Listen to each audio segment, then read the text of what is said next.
this mess is my fault. I'm just telling you guys right here. How did this panel come to be? Because so many people are always asking about multiple streams of income, right? It's important. And some people call it passive income. There's nothing passive about owning an Airbnb, is there? No. We call it multiple streams of income. So I identified who I feel like, this is just me, are the best people to give us great advice because they are owners of Airbnbs currently. They've bought them, they've sold them, they still have them, multiple locations, multiple styles. So what we're going to do some cleanup. Oh, you didn't bring your country donuts? What? You're Go fired. back. You need to go. To be here. He told me he was gonna bring one. Yeah, I forgot. You got it right. No, I didn't pick He's them got up. him in the car. He just kept him there. Well, Davis, famous owner of Country Donuts. The only reason we love him is because he brings donuts to the office. He also happens to be a pretty That's good not dude. true. Yeah. And before I forget, C and Bo, we're gonna put together Greg Flanagan and Bo are our former Murfreesboro police officer and detectives. How many years, Bo? Greg was with Murfreesboro for 32 and I was with Rutherford County for 15. Okay, and so now we're currently real estate agents, and we taught a class at our office on language skills and interrogation skills. Interrogation. You guys move up to the front as much as you can. Sorry, Teresa, that's you. So, in police work, they teach a class called, teach a course called the Reed School of Interrogation. Church of Christ. And you know, if you've ever watched Castle, who in here's watched Castle? Yeah, you know, Kate, is that her name? She's awesome at interrogating. I'm like, oh my gosh. So we did this little informal class at the office called the language of sales. How do you say what you say, when you say to get people to do what you want to do? It's called NLP, Neuro Linguistic Programming. It's something I've been doing for 20 years. So I get people to do what I want them to do, most of the time. Then I said, oh, we need to add the interrogation skills. Obviously, Bo and Greg have that, right? I mean, they've shot people, so I know that. I got informed last night at Premises Diamond Dash networking event that Greg shot somebody 10 times and he didn't die. I'm like, well, you're a terrible shot. Anyway, we're going to take those two pieces of information. We're going to add a little quick self-defense lesson. We all need them, men and women. And we're going to teach that here. And we just decided last night to do that because it's a real fun class and it's very informative. Like, you know, if their eyes go up, are they telling the truth? Or if their eyes go to the left, are they lying? Or, you know, if they cross their legs, which way? I mean, we're talking about that kind of level stuff, which is super cool. Because we all know body language, mimicking, matching, mirroring, how to get people into your relationship. That this is at a whole different level. So that's a side note, so watch for that. You all should have a flyer. Primus Bank, Belinda Arender, who's fabulous, and I believe that is Dan Ralston with America's Preferred Home Warranty. They had one last night. They'll have another one in May. I think they're taking a break over the summer. So try to attend. It's 2 hours of free food, and last night, honestly, she bought her drinks. Okay. And it's always nice for the bartender to go, I need to close my tab, and they go, oh, it's closed. She's like, all right. It's kind of like pulling in Starbucks. They go, oh, it's already been paid. Yeah. Isn't that a great feeling? Yeah. I mean, it's just like $10, but it's like, geez, thank you. So that's why you guys said that is because she wanted me to pass those out. All right. Do you have a date on the interrogation thing? No, I don't have a date yet, but we will post it in here, and then for you, you'll get it through the office. So it's really good stuff. All right, we're gonna get started. This is short-term rental. So before we introduce everybody, again, like I said, I'm Courtney Yates, and who in here owns a short-term rental currently? Okay, Angel, Annette, John, Chris. Aren't you impressed I know everybody's names? I don't really know everybody's. Okay, great. So we're going to cover a whole lot of bases. Here's the rules of the land. We have 2 hours and we're going to hit it and get it. If we get off on squirrels, which we will, I'll reel them in. We have questions, but we always end up adding more, okay? We'll have Q&A at the end. Probably won't be much time to take a break for the bathroom, so if you need to go, just go. Outside the door is a water machine. It's pretty cool with ice. question that's really burning and you desire to present it in the middle of this, raise your hand, that's fine. But at the end, we'll do Q&A if you want to hold off for that. All right, starting at the end, introduce yourself and let everybody know how long you have been an Airbnb owner. Crystal Reagan Catulli. And her Yes. husband, Andrew Catulli. Yes. So 4 years? 4.5? Yeah, something like that. I think 2019 is when we started. Let's see, are these, Trent, these good, are you hearing okay? All right. Okay, all right. Say that again, Andrew. Yeah, so I think we started in 2019 or early 2019, maybe, or did we start 2018? I don't know. It's somewhere around there. How many do you have currently? Well, we own 2 in Miramar Beach, Florida now. We actually started here in Tennessee with the tiny house communities. We sold those, then we bought properties in Miramar Beach. We own 2, and then we manage 3 for a client. And so we've got 5 that we manage down there in Miramar Beach. Okay, so what you heard there is they started with tiny homes there in Swanee, Montego. Right. I guess I should say, sold those, which we'll talk about that. I bought 1 and then 1 in Miramar Beach. One's a house, one's a condo. And then they also, you know, what do we call it, double dipped, where they have a client that's an investor that need to invest some money. So he trusted them. So Crystal got her license in Florida also, so she sold him 3, renovated them and managed them. So she's double dipping there, is what we call that. Awful. Yeah. Awesome. Okay, Thomas and Merida Balch. Introduce yourself. Yes, I'm Thomas Balch. Emerita. I'm with Exit Realty. Our company is Blue Door Homes. We've been doing it for 6 years here in Murfreesboro. All of our homes are here in Murfreesboro. We own half and we manage half. We've got 15 total listings through 8 homes. We have some duplexes where we'll get multiple listings out of one home. 7 years or 8 years? 6 years. We're almost at 7. We're in the 6 years. Okay, and they're the proud parents of 5 children and 1 angel baby? Is that right? Yeah, 5? 4 boys and 1 angel baby. 4 boys and 1 angel baby. Yes. Wow, God bless you. Thank you. Jonathan? My name is Jonathan Harmon, and I have 3 Airbnbs, about to only have 2. That's a long story.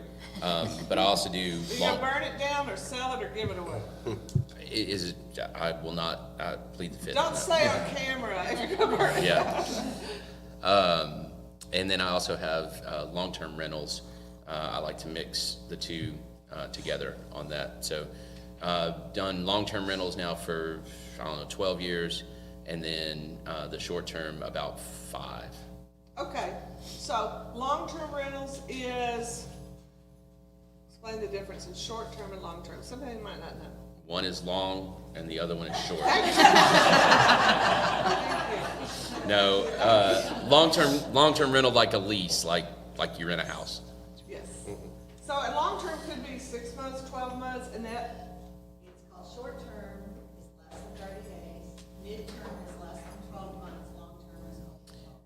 I would push back on that. If you go to a conference and all of that. Yeah, and I would push back on that and say it's all about how they rent it. So, I mean, I have my short-term rental, I have some of those that rent for 6 months, but they rent it through a platform, and it's more of a hospitality type platform than it is a lease platform. We don't ever sign a lease on a longer short-term rental.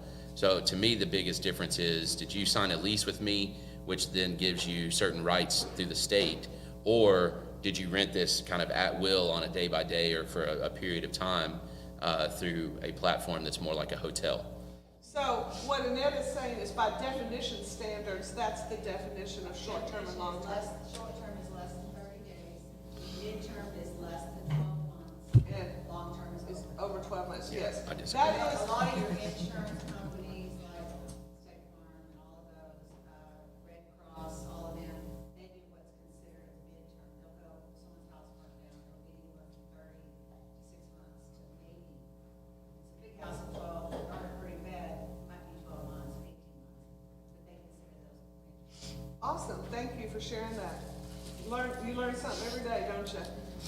So what Jonathan is saying is, you know, when you own an Airbnb, you kind of choose how you want this to look, feel, smell, and it doesn't always end the way you start thinking it's going to end, does it?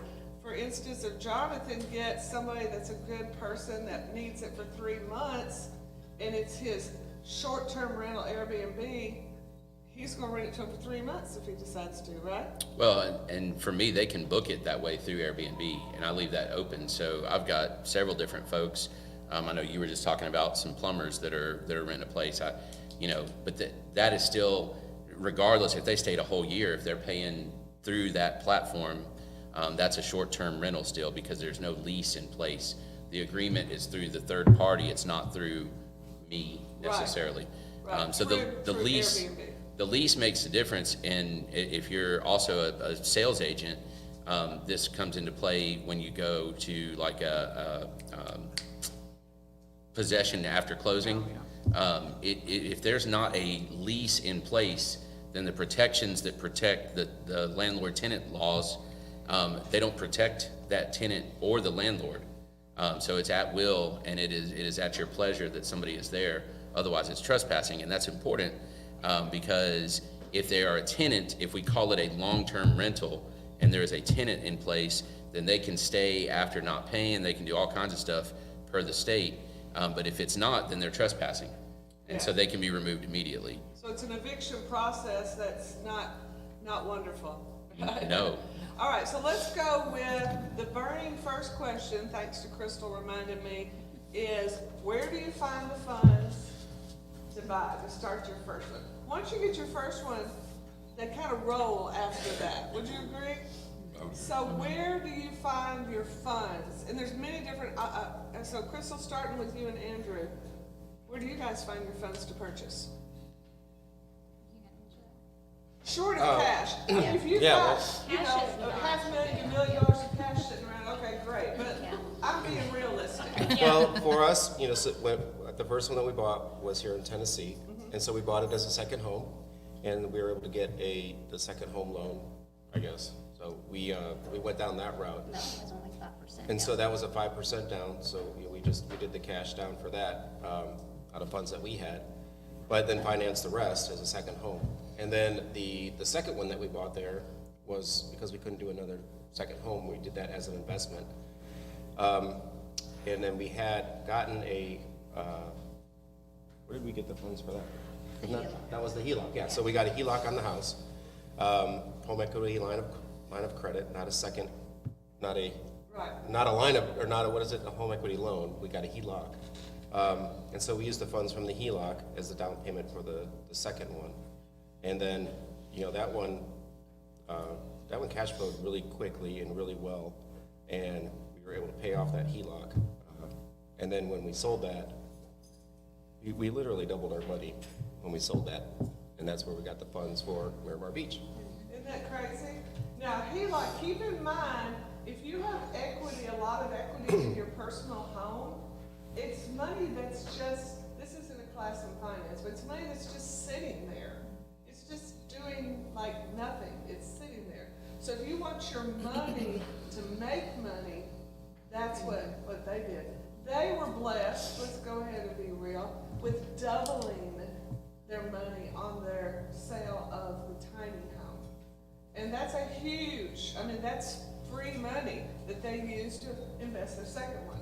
Okay, Thomas and Merida, where do you find the funding for the ones you own? Very similar situation. We were fortunate when we got married and we both already owned a home. So the bank let us purchase a home together, and as soon as we got married, we became instant landlords. We had 2 homes that we owned that became investment properties for us with long-term leases. And her home was in East Nashville, and us living in Murfreesboro was just a little far. It became a lot to manage, so we decided to do a 1031 exchange, sell that investment, and buy a duplex here in Murfreesboro. And so when we did that, we decided, let's try the duplex and see how it goes on Airbnb, and it just took off. It was a 1-bedroom unit upstairs, so then we did the 3-bedroom downstairs, and it just took off. And by that time, we had equity built up. We ended up selling our house downtown, and we put all that money down towards another. And it was just kind of a snowball where the bank was supportive of us, and we just kept buying and buying. Our investments got put into a portfolio loan that they just based that on the equity of all the homes, and they gave us a line of credit and a portfolio loan for all the homes that we own. So, did you hear I said just snowballs? How do you eat an elephant? One bite at a time. So how do you start this? One property at a time. Back to, I think everybody here knows what a HELOC is, homeowners equity. Okay, so that's a really great way to do it, and they paid it off. Notice that they said everybody has lenders they're comfortable with. You know, I'm not going to drop any names right now, but there's certain lenders we use for certain things, right? Some are better, some are more creative.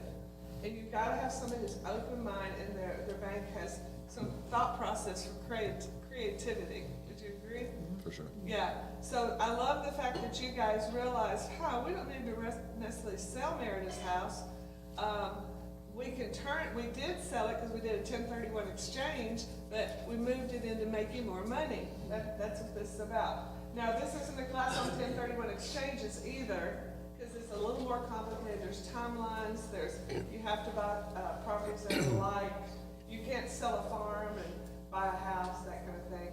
So we won't get into that, and there's definite timelines. But what they did with the 1031 is they just set aside property, capital gains on that property. I guess that's a good way to put it. Save some time there. Kicked it down the road.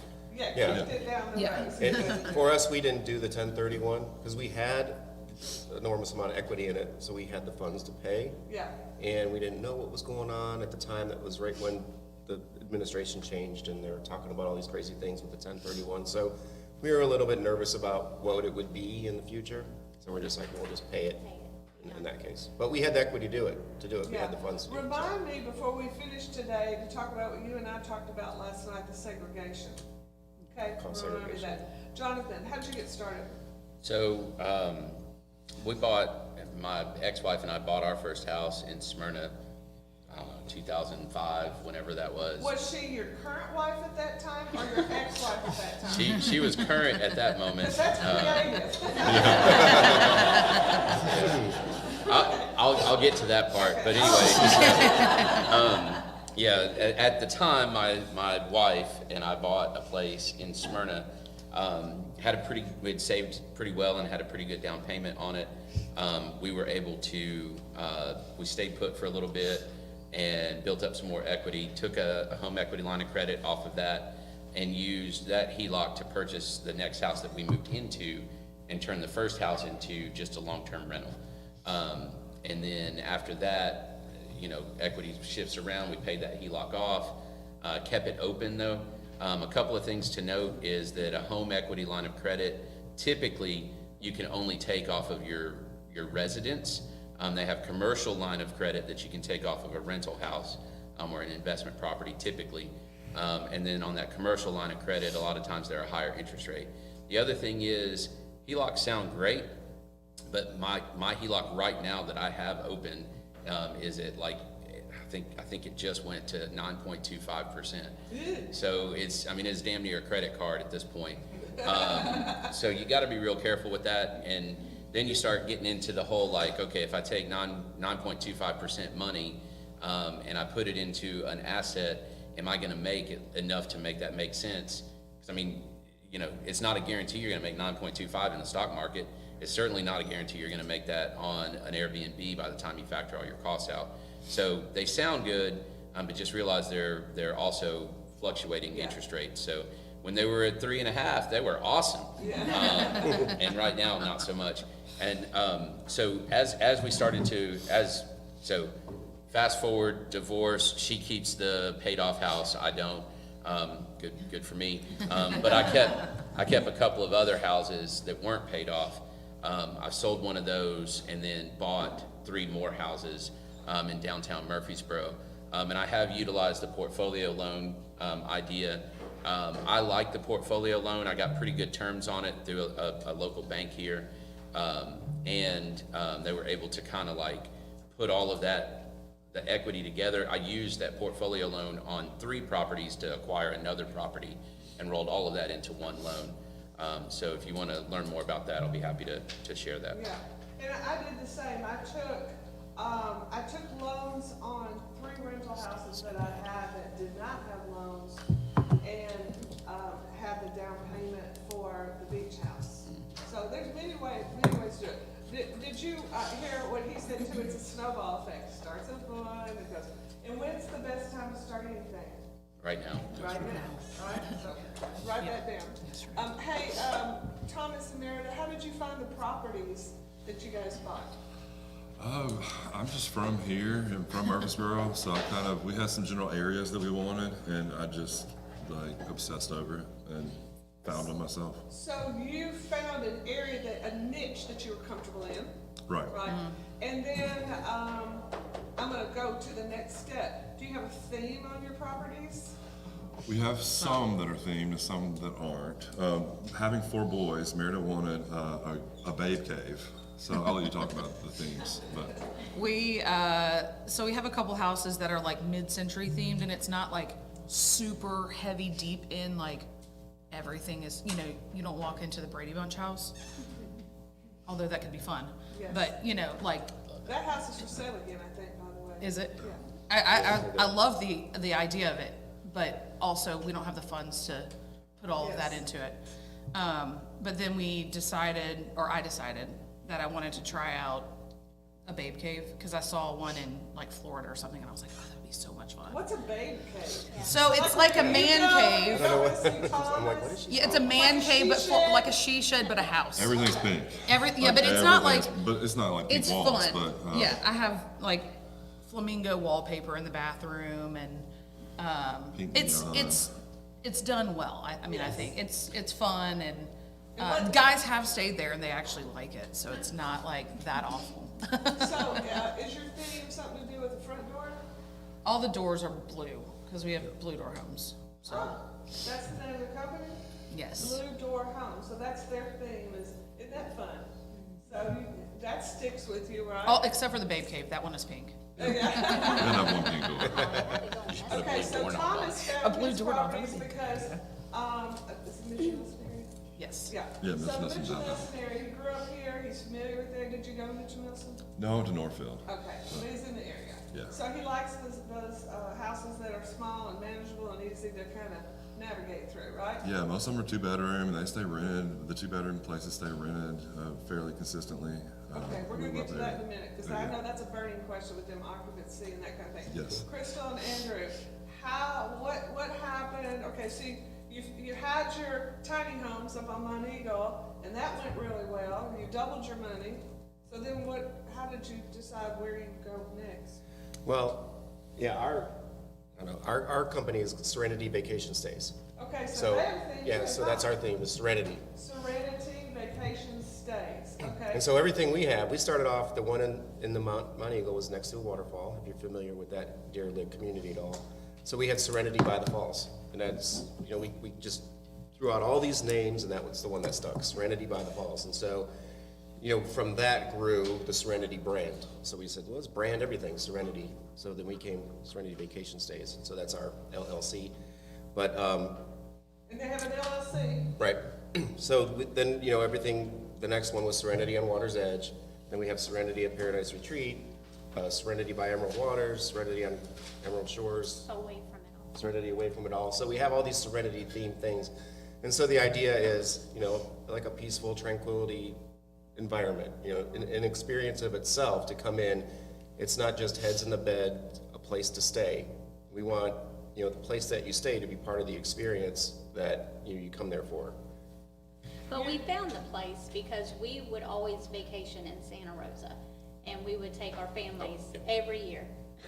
And it was like $8,000 for a week, and it's like, why are we doing this? So when we sold that one, it was like, we're gonna wind up down here, but Santa Rosa, stupid expensive. So then we started we noticed that we Easy were on the going road. to like Destin area to eat because there was nowhere in Santa Rosa to eat on the water and experience, you know, the Right. ocean breeze and all that. So we noticed we were going there, and so that's how we found Miramar Beach. So, two things he said that I caught, he said the experience, did y'all catch that? All of their properties, and we're gonna talk about that in a minute, are an experience. We've heard about the Bay Cave, Flamingo Pink, I mean, I wanna stay there, it's right 5 minutes from my house. I'm gonna tell the husband, the kid, and the dogs, I'm out, you know?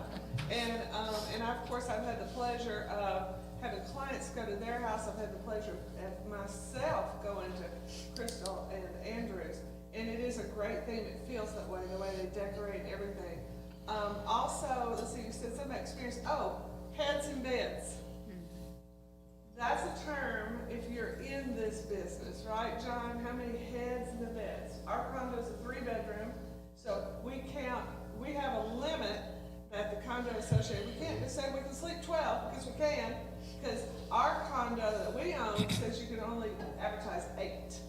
So you gotta keep that in mind too, because a lot of them are managed in that form or facet. So heads in the bed is money, you know, it's money. They don't want it that way, they want it to be an experience. And that's a big deal, because otherwise you're just one of a million out there. Yeah. We're gonna talk about that. How did you find the properties, Jonathan? I'm a convenience guy, so I bought a house on East Main Street. Yeah. And happened to get first right of refusal on the house right behind it.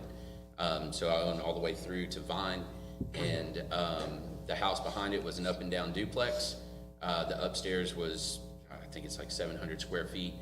So I could have long-term rented it. I figured I'd make a little bit more by short-term renting it. And it's literally like in my backyard.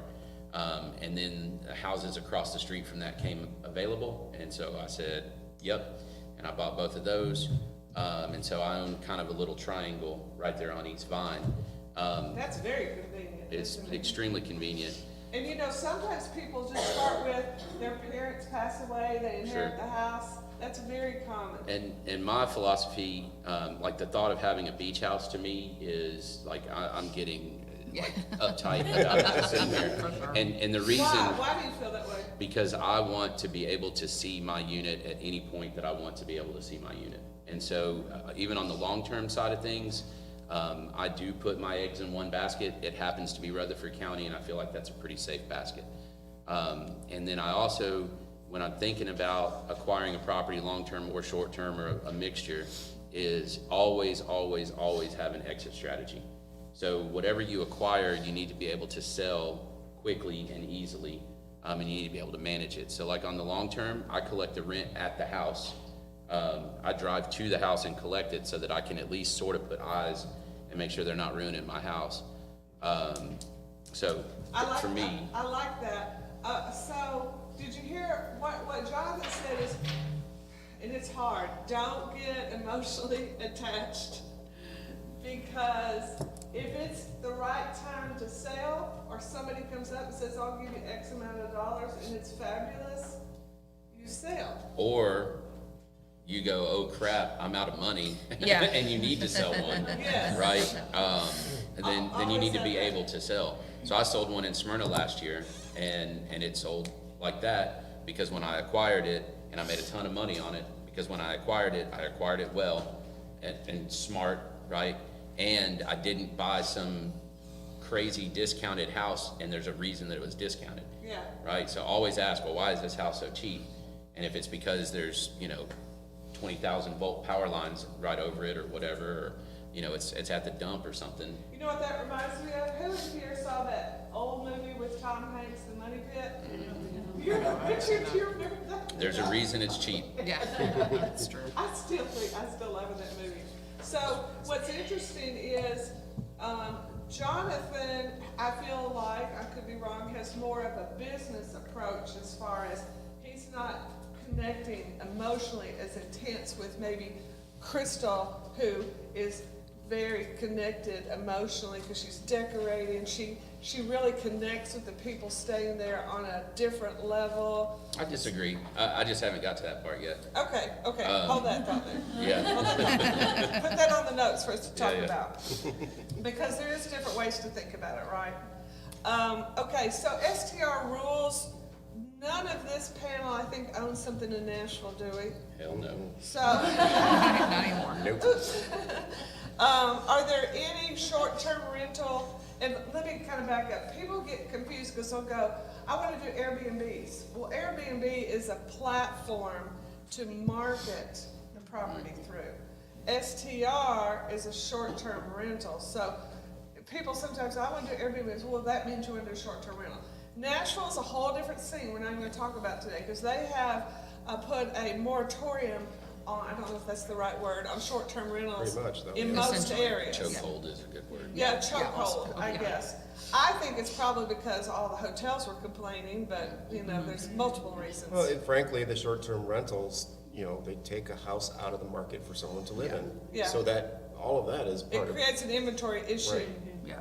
Yeah, kind of like we all have been involved, and we can all probably raise our hand and say, yes, we're guilty of having one of our listings being sold to one of those large hedge fund companies out of Phoenix or Pasadena that buy lots of houses in bulk, and then they don't manage them and don't take care of them, and then they take houses off the market for us to sell, right? So that's sort of the same concept. Are there any rules with STRs here in Rutherford County that are really glaring that we need to be aware of? I don't know if it's changed, but town of Smyrna didn't allow them at all. I don't know if that's changed up to about 3 years ago. They weren't allowed, Does period. anybody know? If it's changed, it's been very, very, very recent. Okay, You have, and to be clear, it's non-owner occupied short-term rentals. So a purely Airbnb, you could short-term rent a room right within your home. or a but you- sofa. Some people Right. rent couches. for But you people that have couch to, surf. but you would have to be, you have to live there. Yeah. With them. And they weren't allowed at all otherwise. Do y'all know? No, don't know. I've never looked in Smyrna, so I don't know. That's where I'm from. Yeah. So, So, Murfreesboro, No. right there's now, nothing. they don't care. okay, well, there you go. We're blessed I then. know, wherever it is. So, we talked about your properties have a theme. Jonathan, do your properties have a theme? They do. I don't theme the entire portfolio, but I like the idea. So I love people and I love connecting with them and hearing why they're here. Okay, so on to that part that I shamed him about not being a person. Yeah, I'm gonna still put it in there. One of the biggest questions I get is, well, why do people short-term rent in Murfreesboro? And the answer to that question is yes. I mean, they're everything under the sun, and you think it's MTSU, and that's some of it, but it's soccer, it's baseball tournaments, it's reenactments, it's the Renaissance Festival, it's the Bonnaroo. yeah, all of that. It's family reunions, it's graduations, all of the above. And so I believe that community and relationships are always better with a story. So when I get a place, I go in and I try to think of, well, what's the story here? So one of my units is called the Downtown Hobbit High Rise because the roof is really short, the ceiling's really short. So, and I put a disclaimer So it's only for short people? for hobbits. Yes, exactly. Wow. But it's I'm a sure there's a large group of people that do that yeah, kind but of it's a second floor, so it's a hobbit high rise instead of in the ground, right? That's genius. Yes. In other words, it's a short roof line, you just gotta figure out Yes. how to fix that problem. And Okay. so, and in the listing it says if you are over 6'3", you should not rent this place. I mean, it's right there in the listing. Is that, what is it, fair housing? Not a protected status. No. Height is not protected. No. It's not protected the other way either. I've tried to get stuff out of my upper cabinets and I'm too damn short to do it. So what's your other property's name? The other one's an art loft. So you go in, it's very airy, it's a lot of windows. We put some funky wallpaper up on one wall. It's purple and orange. We put a drafting table in there that has paper that you can roll out, and we put art supplies in there. It's beautiful, and it feels very artsy, and it's just a loft apartment. And then the other one, my Main Street house, I just went ahead and themed it with the what it's called. It's called the Lively House. Lee Lively history. built the house. There's photographs in there that he took and of him. And so it's more of a historical. I've got, in the notebook, I've got all kinds of stories about Lee and Lily, and so we went with the historical theme on that. Write down notebook and let's talk about that. So isn't that cool? One thing that I'm kind of jumping around here because they're bringing up things I hadn't thought about, like who's my client? Who rents? Yeah. Well, I don't know what the count, does anybody here know the count through the chamber of how many hotel rooms there are now? Oh, I actually just saw that. It's like, Maybe like 6,500 rooms? I think we crossed 10 Oh, we crossed 10. for the county. Okay, I used to know that because Richard's a basketball fan too. The TSSAA has their high school basketball championships here, and they'll be full when they have that. And then now CMA Fest, Nashville, full, and you know, Bonnaroo, full. And so they talk Pilgrimage. about the room Renaissance count, Festival. Yeah. and you think, okay, let's use his number, 10,000. Man, that's a lot of rooms. Gosh, will there be anybody left that wants to rent my space? It is endless. It's, well, Uncle Dave Macon Day, I think they've moved that It's coming to- back. Oh, it's coming back, okay. They moved it one time, Yeah. 1 year. So there's Realized that was a mistake. constant events, and I know we all are like, what is going on with this traffic? It's because so many people stay here, even if their event is out of town. So, and this is, you know, Airbnb, how old is Airbnb, do y'all think? 25 years maybe? I don't think it's that old. It's not that old. It seems like it was yesterday, but it's probably a little older than I think. I would say it could be pushing 20. Yeah, I Could think be Yeah, pushing yeah. 20. I mean- So it was such a concept. Do we all 2003. remember when Airbnb came on board and you're like, you mean somebody's gonna stay in my house? 15. That I've got my underwear drawer filled out, you know, and my dishes, and so I knew friends who started, they take their family for the whole weekend or the week on vacation. I guess Shelby was a great example of that. Do people do that during the Walking Horse Show? Oh, we And get people from your Walking personal life is in that house and they're renting it? I'm like, what? And then people started, John, you're from California, you know this, people are couch surfing, staying on sofas and paying for that, right? You're like, somebody's sleeping on my sofa, I don't know.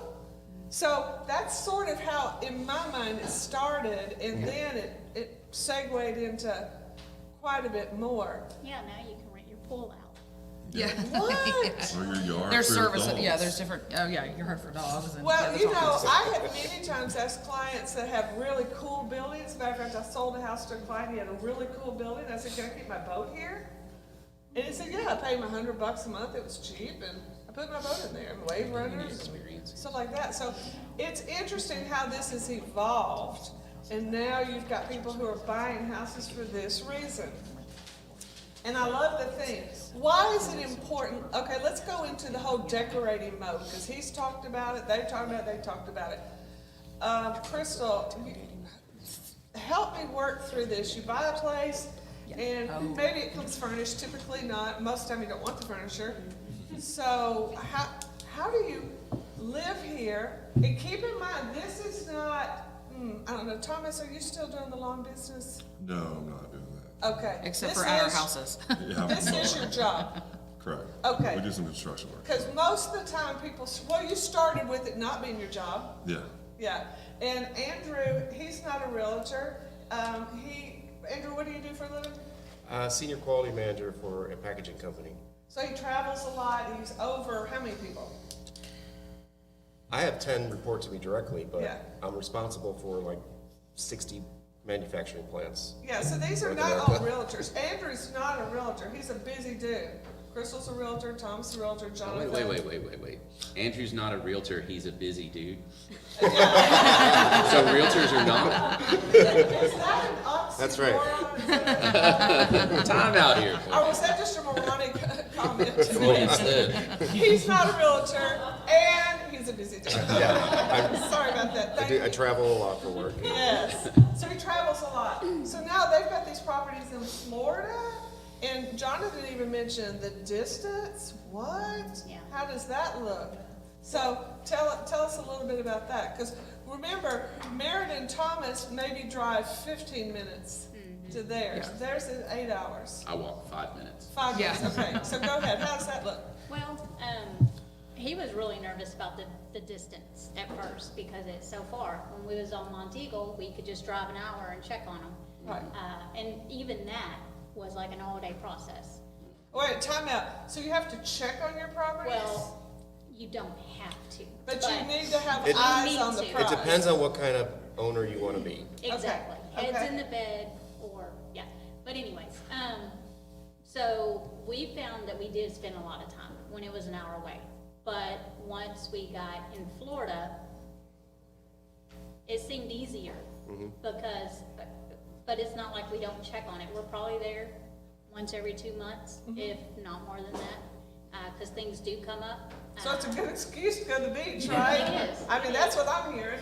Yeah, but you just build a good team. You find your housekeeping, team, your maintenance team, somebody that you can trust. We were lucky to find someone on the mountain. It took a little bit, but we did, and she, we didn't have to worry about our property, and we're kind of the same way now because we built a good team, and we communicate well, and we go down and lay eyes on it, and But yeah, Okay, wait a minute, time out. What I think they all do, correct me if I'm wrong, you self-manage? yes. Everybody self-manages. Now, I don't. I have a Southern Resorts that manages my properties. That's just not what my choice is. These are all magnificent, and I know it personally, self-manager. So it's a choice. You don't have to. Do I have to spend more money? Yeah, I have to give away some of my money to the PM, right? And then I better hope they got good maintenance, housekeepers, problem solvers. Okay, so Andrew, what were you gonna say before I interrupted? Well, yeah, we do, we literally have a team, so there's the housekeeping team, we have a maintenance guy, we've got an electrician, we've got plumber, we've got all these, the yard guy, the spa guy, I mean, there's all these guys, right, all these people. So, they're wonderful too, and we just, we've had some that don't work, and you just kind of weed through it, you live and learn. But, you have people that you can depend on to get things done for you when you're not there. Do you have ring doorbells? We have ring doorbells. No cameras inside. No cameras inside. Not legal, FYI. So we have on our properties, we have the ring doorbells and we have the On the like a Google outdoor camera, Sure. just so we can see, make sure people aren't parking on the grass. Because Right. there's Or HOA looking restrictions. over the pool, that swim spa you have. No, we don't have them No, in we the don't back. have them in the back. Oh, you don't? No, Okay. no, just like on the driveway in Okay. the entrance, so we can see people coming in, make sure they don't have pets. Yeah, we're not cameras are supposed to have cheap, pets. That are not registered. Yeah, they're not registered. And, Oh, whoa, okay, So- non-registered pets. Yeah. Not And, counting the service issue with dogs. HOAs is they'll fine you if you park where you're not supposed to park, so we gotta make sure people are parking in the right spot. So, so we monitor that, we get notifications all the time. So between the cameras and Airbnb, and it's just a constant stream, but, yeah, I mean, it's a different way to manage, because you have to rely on people, you have to give up some of that, I wanna be there all the time and check on it and make sure that things are okay, but at the end of the day, when we go down there, you're nervous thinking things are gonna be broken or ruined or gone or whatever, and it looks exactly like it Yeah, should. It's like, praise the Lord, right?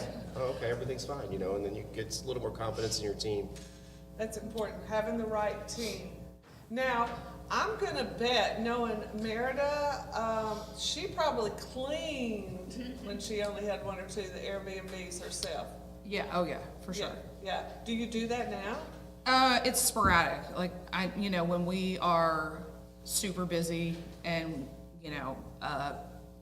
like 1 week, one of our cleaners was out of town. And so we had to pick up,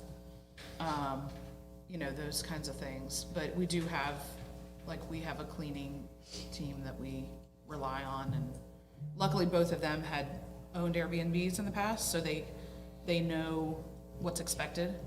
And so that's So helpful. here's what you choose. They are very thrifty. They're thrifty by nature, and they carry that over to their business. And so they're cleaning their properties. They're doing maintenance on the properties. They're mowing the grass on the properties. Not so much all the time, all of them, because they got a lot. They have 15 properties. Did you guys hear that? So that you can choose that, depends on how you wanna spend your time and how valuable your time is to you at that time, Yeah, correct? yeah, you have to pick and choose what's the most important at the time, and, Yeah, you know, for one of the houses, it's 5 acres and spending, you know, however many hundreds of dollars an hour, but like, it's worth it for us to save some of that money, because Thomas can do the, you know, he can mow the grass, we have zero-turn lawnmower, and it makes it's more worthwhile to save that money each week, since side there is the note, time to do that. women, when your husband complained about mowing the grass, they're lying. They love to mow the grass, because they put their headphones on, and they don't have to deal with problems, kids, dog poop, none of that. They love to mow the grass. When my husband says, oh, I gotta mow the grass, I'm like, oh, poor you. So, I'm sure Thomas, being the father of 4 little boys, it's like, I'll mow the grass. Yes, Yes. until the boys are old enough. I'll let them do it once they get old enough.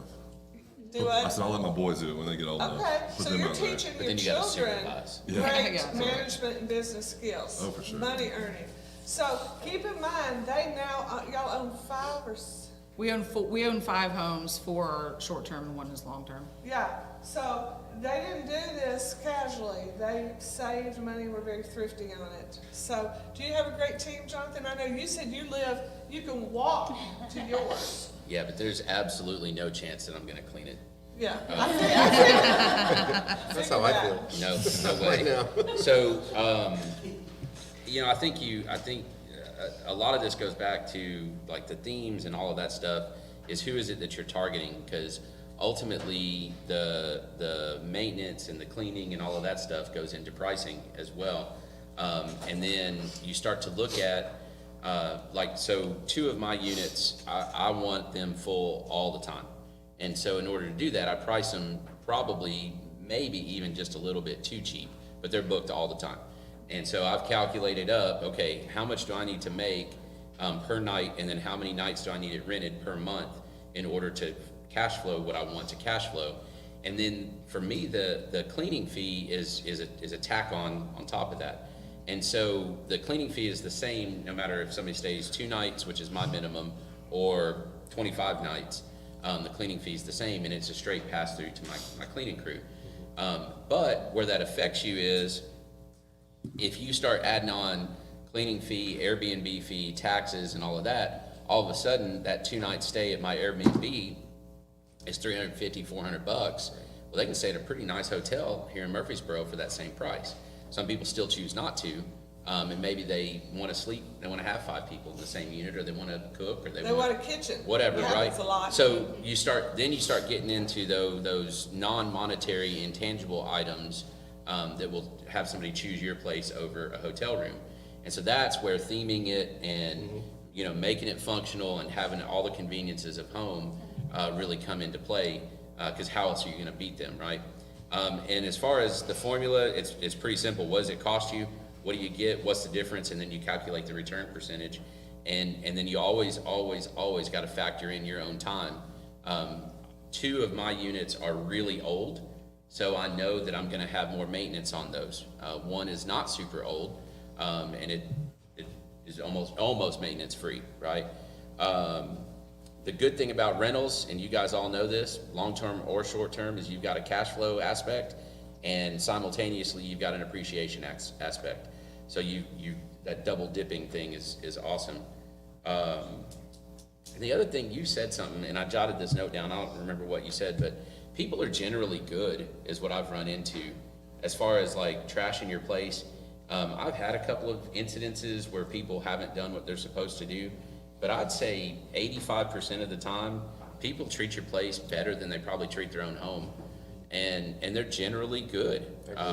I've not really, other than 1, I was telling them the story. I've got called all kinds of names, and I just kind of smiled and set my phone down. But they're generally good. So I've really just not had a huge issue. So it's interesting because having had long-term rentals for, I don't know, 40 years, the bad guy is always the landlord, right? You know, if you've ever seen that Eddie Murphy skit from, was it Saturday Night Live, where, no, who is it? The landlord. Oh, yeah. And he's like, I'm not here. right. You know, that's a hilarious skit. And, you know, word for the day, scum bucket, you know, and it writes it on the wall, you know, it's a Mr. Rogers Neighborhood kind of thing. It's hilarious, but I'm always the bad guy. And just FYI, from a realtor's perspective, I think maybe in 40 years, maybe it's just me, I've only had 2 renters buy a house from me. If you think, oh, I'll get these renters, then we're ready to buy, they'll work for no, I'm the bad guy. I'm the one that collects the money. And I'm doing better than you, I've had 4. Oh, 4, okay, well, that's a lot better. So don't think that these people are gonna be buying houses from you, because you're the bad guy. So real quick, make sure you guys write down so you can look when you can, the names of their places. They're the Blue Door. Blue Door Homes. Blue Door Blue Door Homes. Homes, And what was the names of yours again? So I've got, Google, the Hobbit, Downtown Hobbit High Rise, Downtown Hobbit High Rise, Downtown Art Loft, Downtown Art Loft, and I'm not, the Lively House is the other one, but it's Lively, basically, Lively. it's Lively. basically booked up until we take it up back up.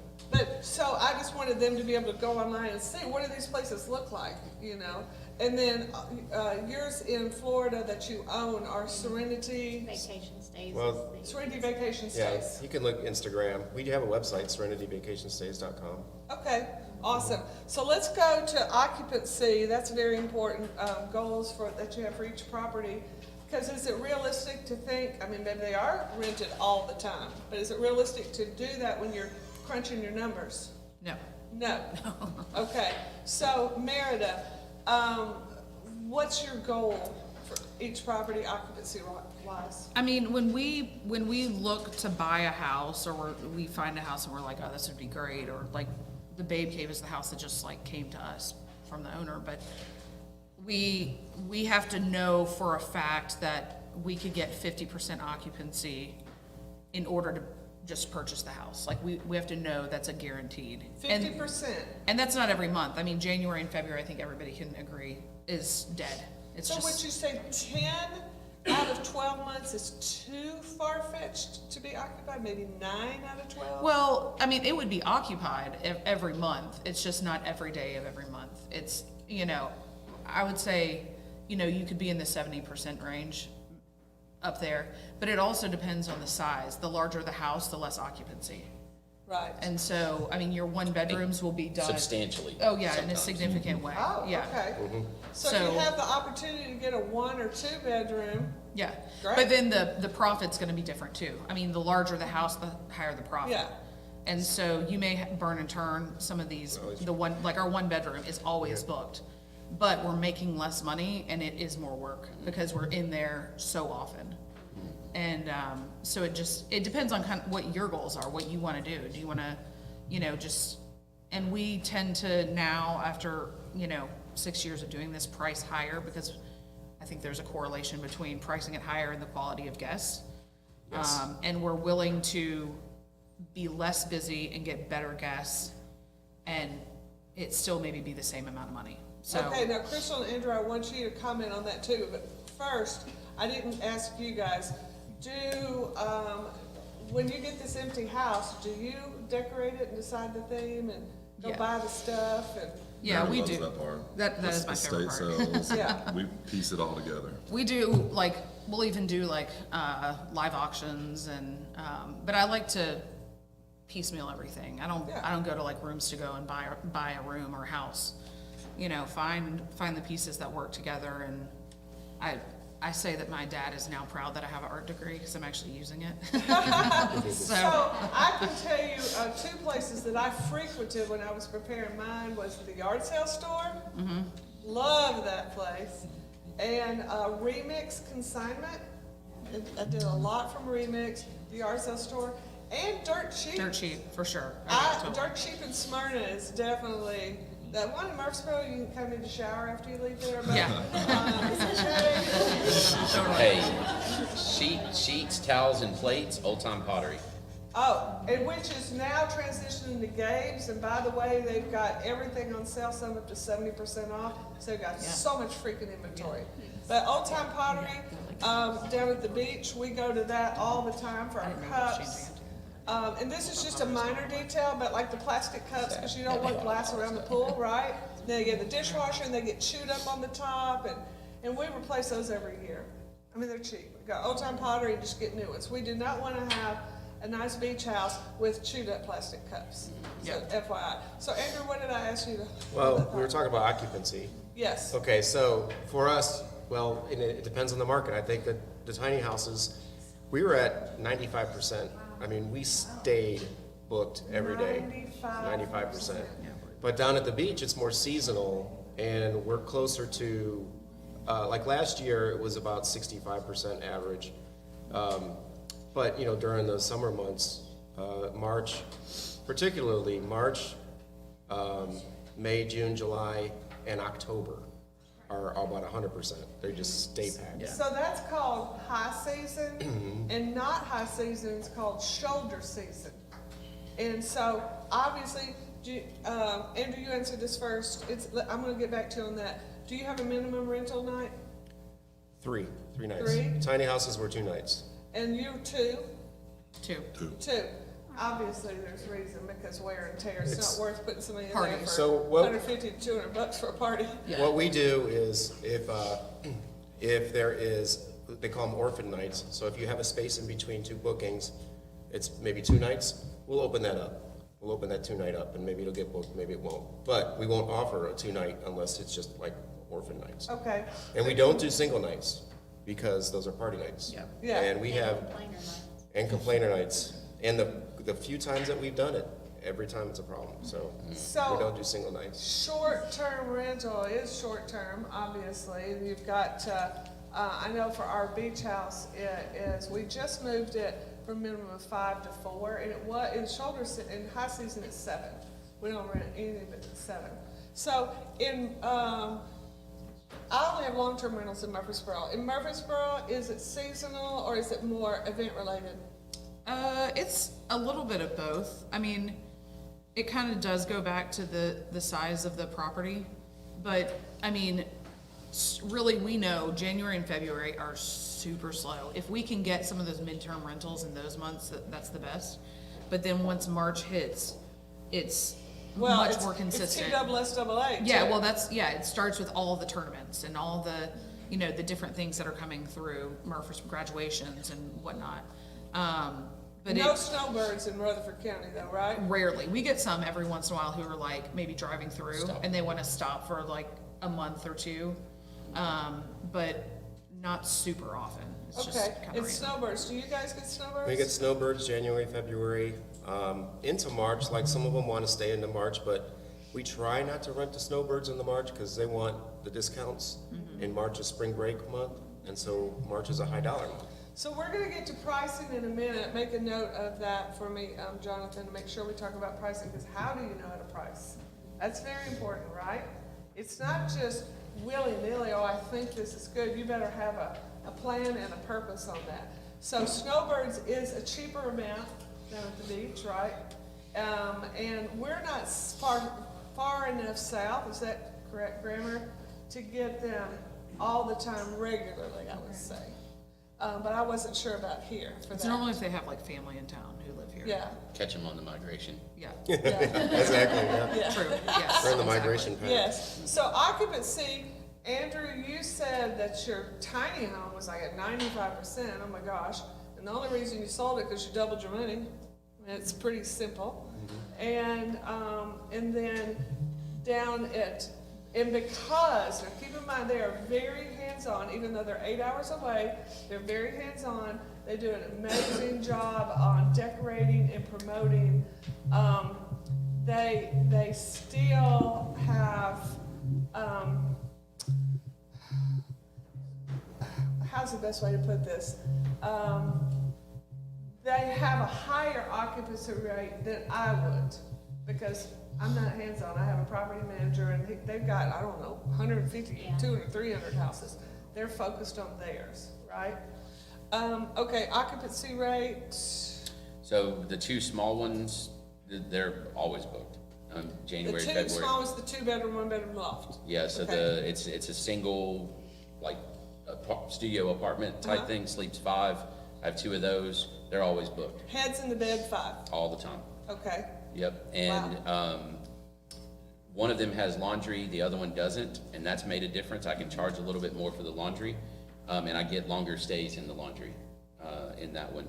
But the laundry one doesn't have an outdoor space, so start springtime, the one with the outdoor space that doesn't have laundry is full. How do you decide to, okay, I know my minimum is 2 nights, but now these people want to stay for 2 months, right?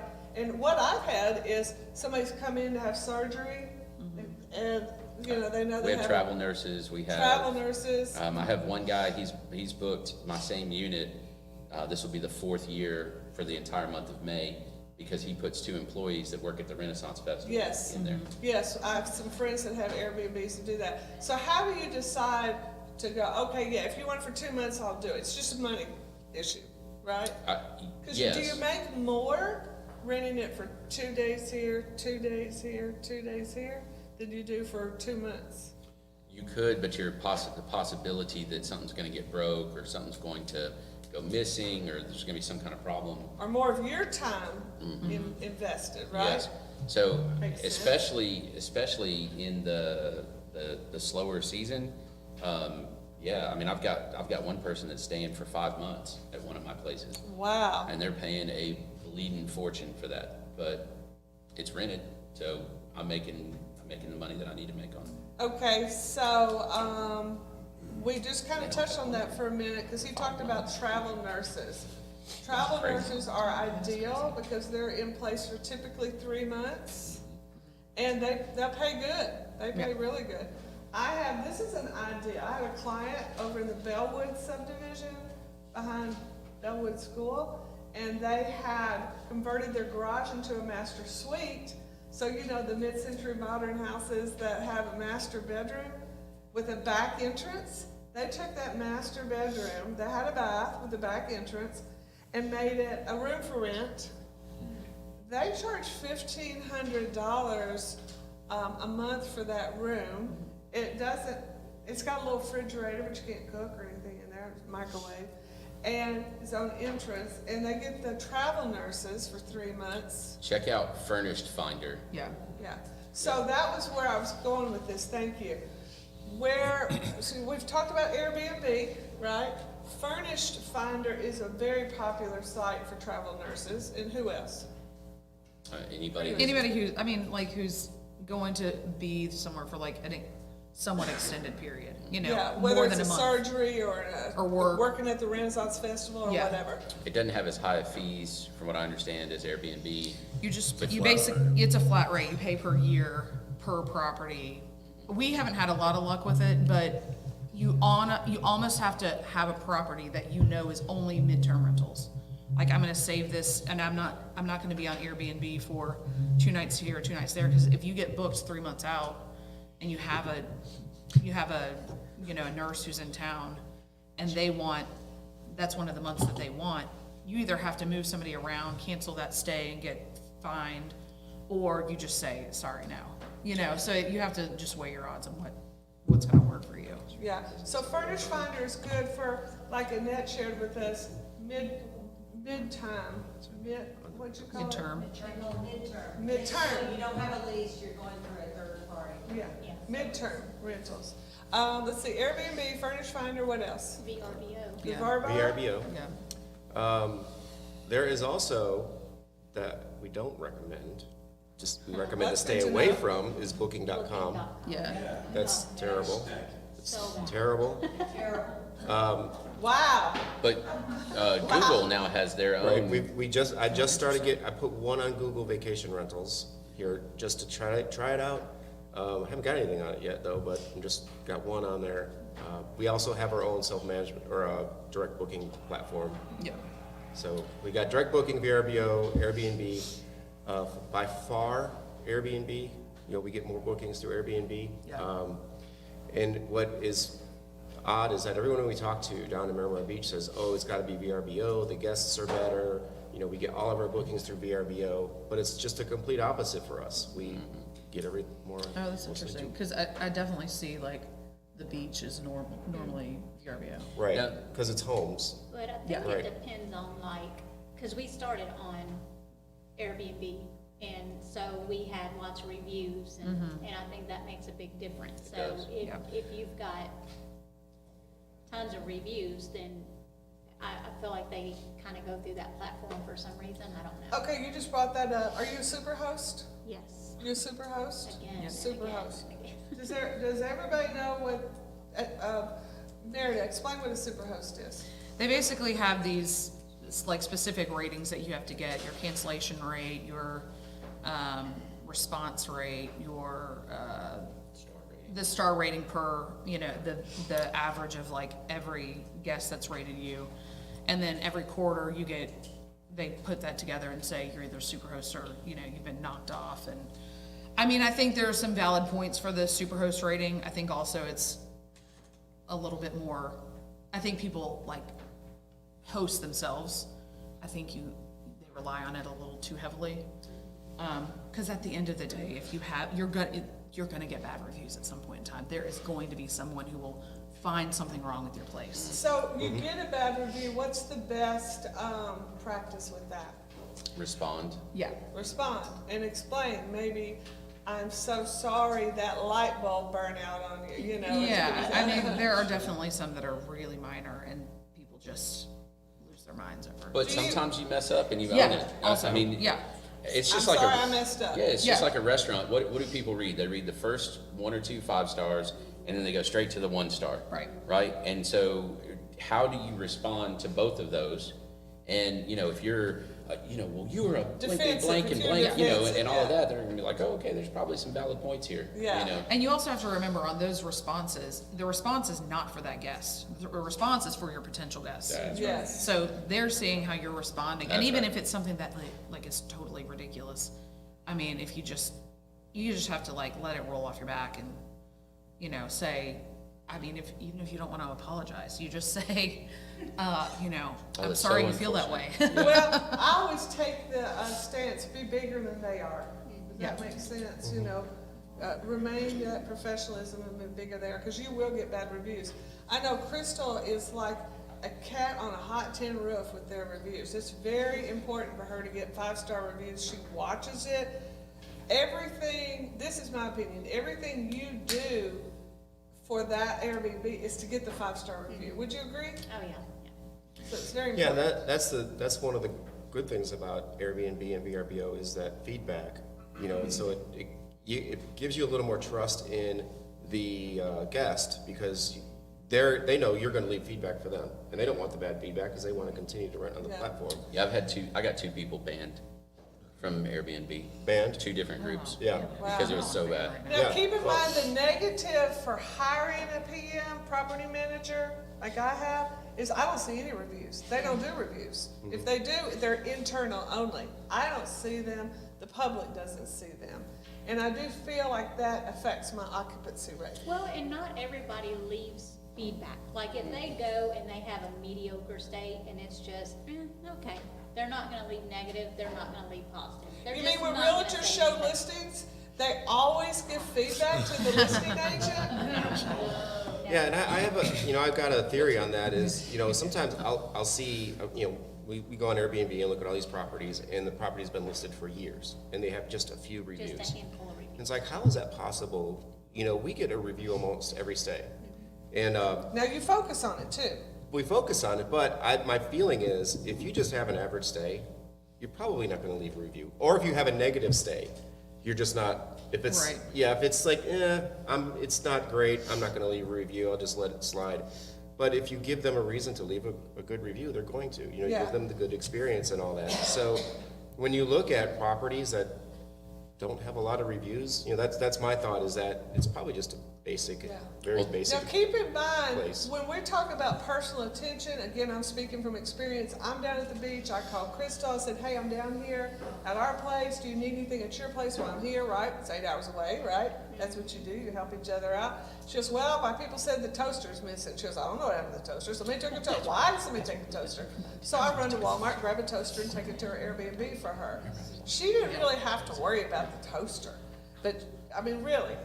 But she was very focused on that particular detail. So I want you to understand the details, that all of this, not everybody is like that, but they are all very attention to detail. One other little thing on the reviews, there's a strategy to that, and that is that at least on Airbnb, when the guest leaves, they check out or whatever at 5 o'clock that day, if your checkout's at 10, which is what mine is, then you'll get an email that says, would you like to review Terry, right? And so you have that. Well, at the same time, they get an email that says, would you like to review the Hobbit High Rise?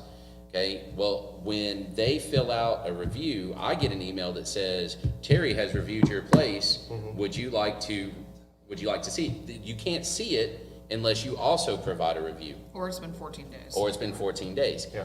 It works the other direction as well. Yeah. So if I get that email and it says, would you like to review Terry, and I provide a review on Terry, then they're gonna get an email that says, the host has provided feedback on you.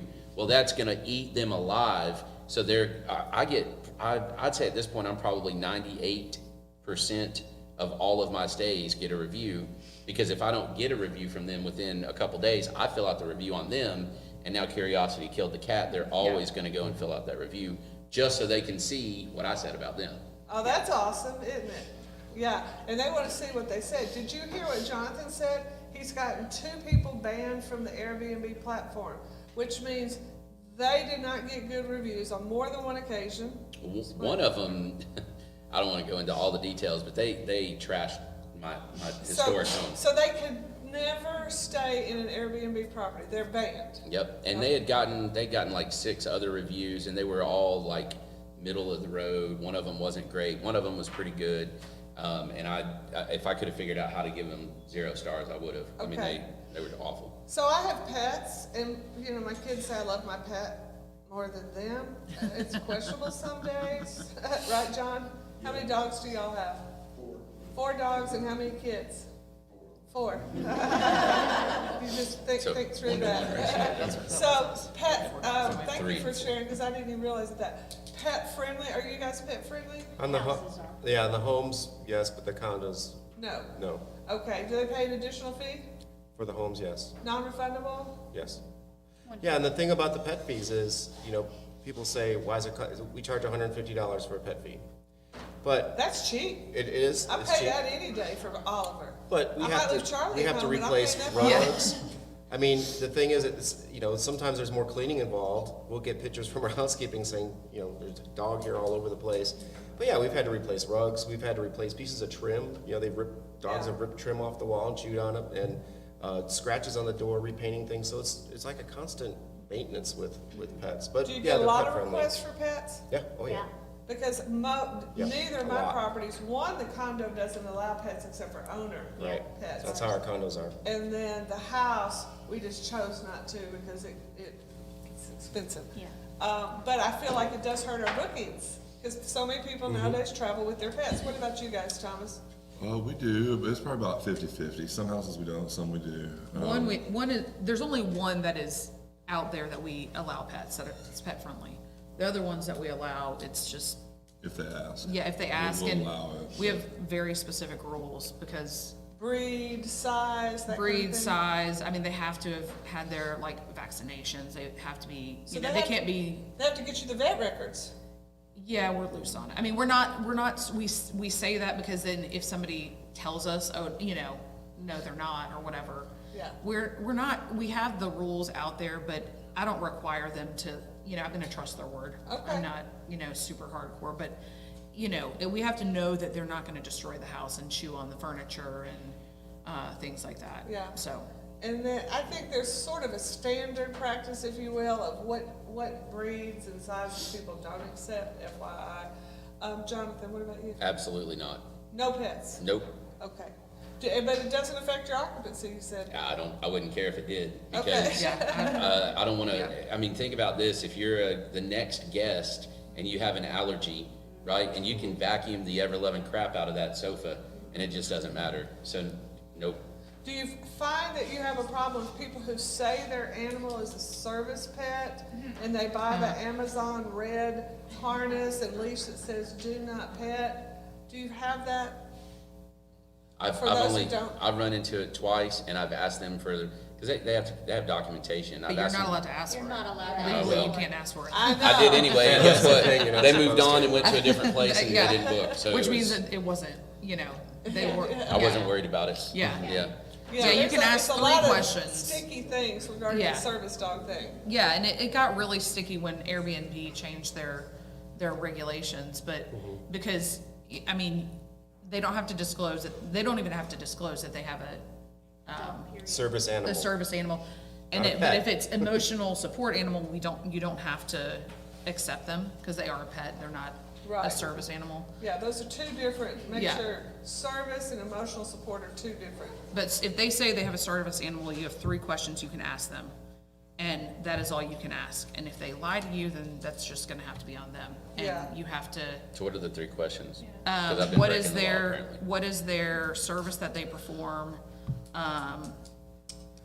Will they always be with you? Right, always, they have to always be with them. And, yeah, but I think that is one of the questions that you can ask. And will they be created or something And like what are that? they, what are they, do you have a medical reason why they are your service animal or something like Yeah, I that? don't think you can ask them that. I know what you're talking about, but It it's is something not like, their yes, medical, but you can yeah. go on the ADA website It'll say. and find the Yeah. very specific, just Google it and find the very specific questions. And there's a lot of service dogs for Yeah. epilepsy, for autism, for anxiety. I mean, there's all over the chains. Blind is, Yeah, obvious. it's legitimate. The Yeah. emotional support, you don't have to accept. Yeah, and if they, because sometimes they'll say that, and if they say something about creating the animal when they're not there, then you know right there it's Right. not a service animal. Yeah, Yeah. for sure. Okay, very important question. How do you know how to price your unit or home? Wow. I'm gonna start with Crystal and Andrew. Is there's an app, what apps? How do you figure So out? I want to comment on what she said about Okay. the higher price attracts the better guest, and Uh-huh. that's absolutely true. Yes, I experienced it, I've seen it, every time you lower the price, your You get your what you discounters pay for. come in. And I mean, we get so many messages, will you accept a discount? And that thing about that is if they're asking for a discount up front, they're already complaining, right? That's their first complaint, your price is too high. And so don't offer a discount. We've made that mistake, and the people that offer the discount will give you the bad feedback. And what's crazy is they'll give you the feedback on value. It's like first of all, we took our time to negotiate with you, and then secondly, we gave you a discount, and then you're gonna tell me the value's not good? And then they'll complain about stuff. They always complain, so don't offer the discount. Almost always they come back and pay the full price, and usually they're pretty decent. But so yeah, the discounts, I don't know. If they ask for a discount, no, stick to your guns. Just say, this is our price, and if you go on there, you'll see it's competitive. But yeah, I agree with the higher, the better pricing attracts a better guest. And for us, our theme when we were in Mont Eagle, we sat down. The reason we came up with Serenity because we were like, what people will stay here, and it's going to be people that want to come and relax. They were going to have hikers here. We're going to have outdoorsy people here. There's so much to do in Mont Eagle outdoors. We're going to attract those kinds of guests, and these people are, they're zen. They want to relax, and so that's where Serenity came from. But at the beach, you have the partiers, the spring breakers, but we don't want those. So we want to attract the families that are there with their kids and their grandkids. They're there as a unit, and not necessarily groups of people in one big house. We want the families. So that's what we're trying to market to, and we're trying to price to that. They're going to pay a little bit more to have that. So the price, what's that? So yeah, well originally, I would go on and just research I would take like 10 or 12 in the area and just kind of average out what are they, it was very manual, what are they charging, what's their cleaning fee? Yeah. But now we're using a software called Price Labs. So Price Labs does all Price that. Labs. And there's a couple others out there. We're using Price Labs. It's not free. You got to pay for it. The more units you have, the more it costs. But I kind of let it do the work. You can adjust. If you feel like it's a little too low or a little too high, you can adjust it. You put in your amenities and your market conditions and all that, and they will. They have all the information from Airbnb and VRBO, and they will price it kind of for you. So they will go. I think they go 500 and something days out.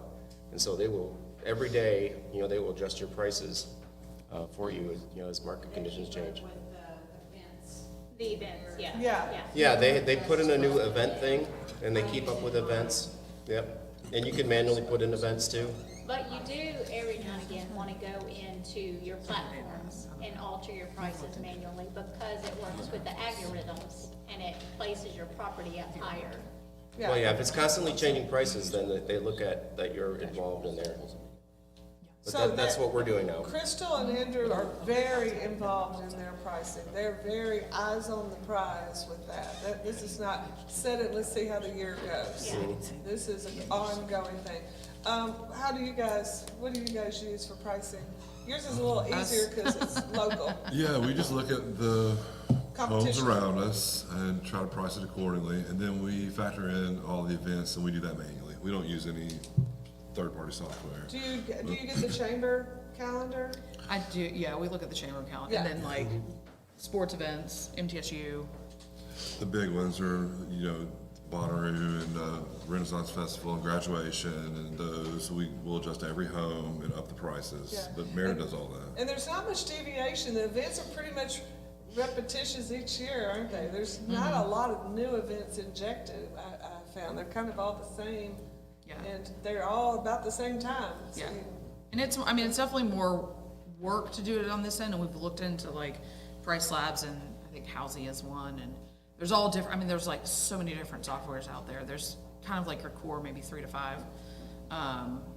And right now, we haven't decided that we wanna use those, but I've heard good, there's always good and bad feedback, and trying to decide if it's worth it in the long run to dive into that.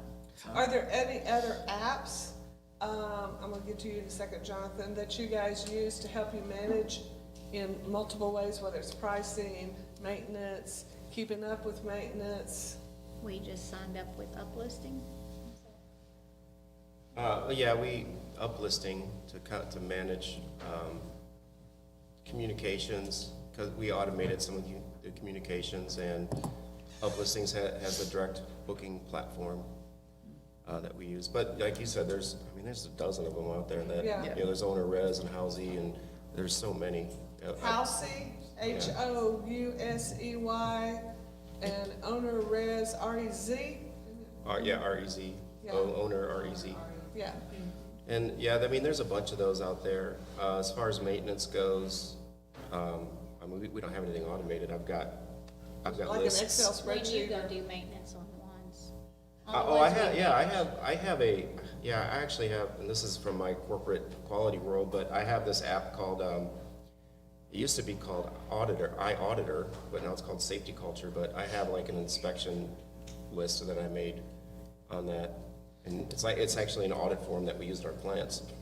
But I use it to go in and I'll do an inspection in the house, check, you gotta make sure everything's working, right? The light Yeah. bulbs and just all the basic stuff that you would think. might That's get nice, overlooked, that's a yeah. good idea. But I then know- he can send that out to one, like, Yeah. I've inspected the property, this. Make sure is all the what drains needs are attention. draining, everything is working Because properly. remember, they're property managing and they're property managing someone else's properties too.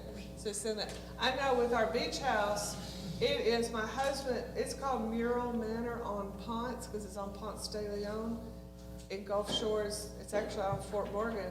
But my husband calls it Maintenance Manor. That's, we gotta go to Maintenance Manor next week. And just trying to keep up, because the PM will say, we had to replace the grinder pump. Again, we had to replace the pool lights. Again, one of the heating air units went out. Again, another refrigerator shelf was broken. Again, and how do you keep up with that? Because it can be overwhelming, and you can't just keep it up in your head. But I have like the task list on iPhone. So recurring tasks I'll set up when it's, changing the air filters, changing the batteries on the door locks, when it's time to do certain maintenance tasks. So it's just all, reminds me to get it done. Remind me to bring up how you guys stock your pantry and stuff. Jonathan, pricing, I'm kind of lazy on the pricing. So Airbnb has its own kind of system to raise and lower prices based on what demand they're seeing. yeah, So I set my, seasonalities. right, and it's based on overall activity, and so if they see activity going up, then they, and so I set the floor on mine, and, the floor gets me what I need to get, and so if it adjusts it up, that's great. every now and then, especially if I am aware of something going on, then I'll go in and manipulate it for those particular days. Notice he just said the floor.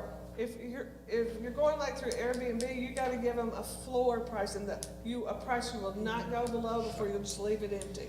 Now, I only have mine on Airbnb, and they stay pretty booked. I was actually just talking to Merida about syncing up VRBO with that. There's also software that, it's escaping me now, the big one. There's two of them that are kind of competing for top spot that sync all kinds of platforms at one time, and then it helps with, AirDNA. what is it? AirDNA. No, that's not the one. Well, that's what You use that. uplisting That's does. what I was thinking. But it also syncs with like your, Owner res will do it. Yeah, yeah, owner that's res still does not it. the one I'm thinking of. I know. Hostaway, Hostaway. that's it. Hostaway and Guesty. That's the one I'm thinking of. But it also syncs up, I use Schlag Sense locks on mine, and because you can time them, and they're very inexpensive. The app is like, I don't know, $40 a year or something like that. Actually, it might even be free. I can't We use remember. the encode. It's similar, yeah. And so I just generate a new code for each one, and so Hostaway syncs up with the Schlag locks, and it automatically generates those and times them out for you. So I have not invested in one of those platforms yet. I still do all that stuff manually. I did want to mention one thing. You were starting to talk about maintenance. One thing that an insurance agent told me very recently, and this was, I never thought about this, but from an insurance standpoint and a legal standpoint, your standard of care on a short-term rental is significantly higher than on a long-term rental. The expectation from they is that you're in that short-term rental more often. And so if there's a safety issue, you're way more likely to be sued and way more likely to lose on a short-term rental than you are on a long-term rental, because you're not necessarily present at the long-term rental, for a year at a time. So just be aware of that. Don't ignore safety issues.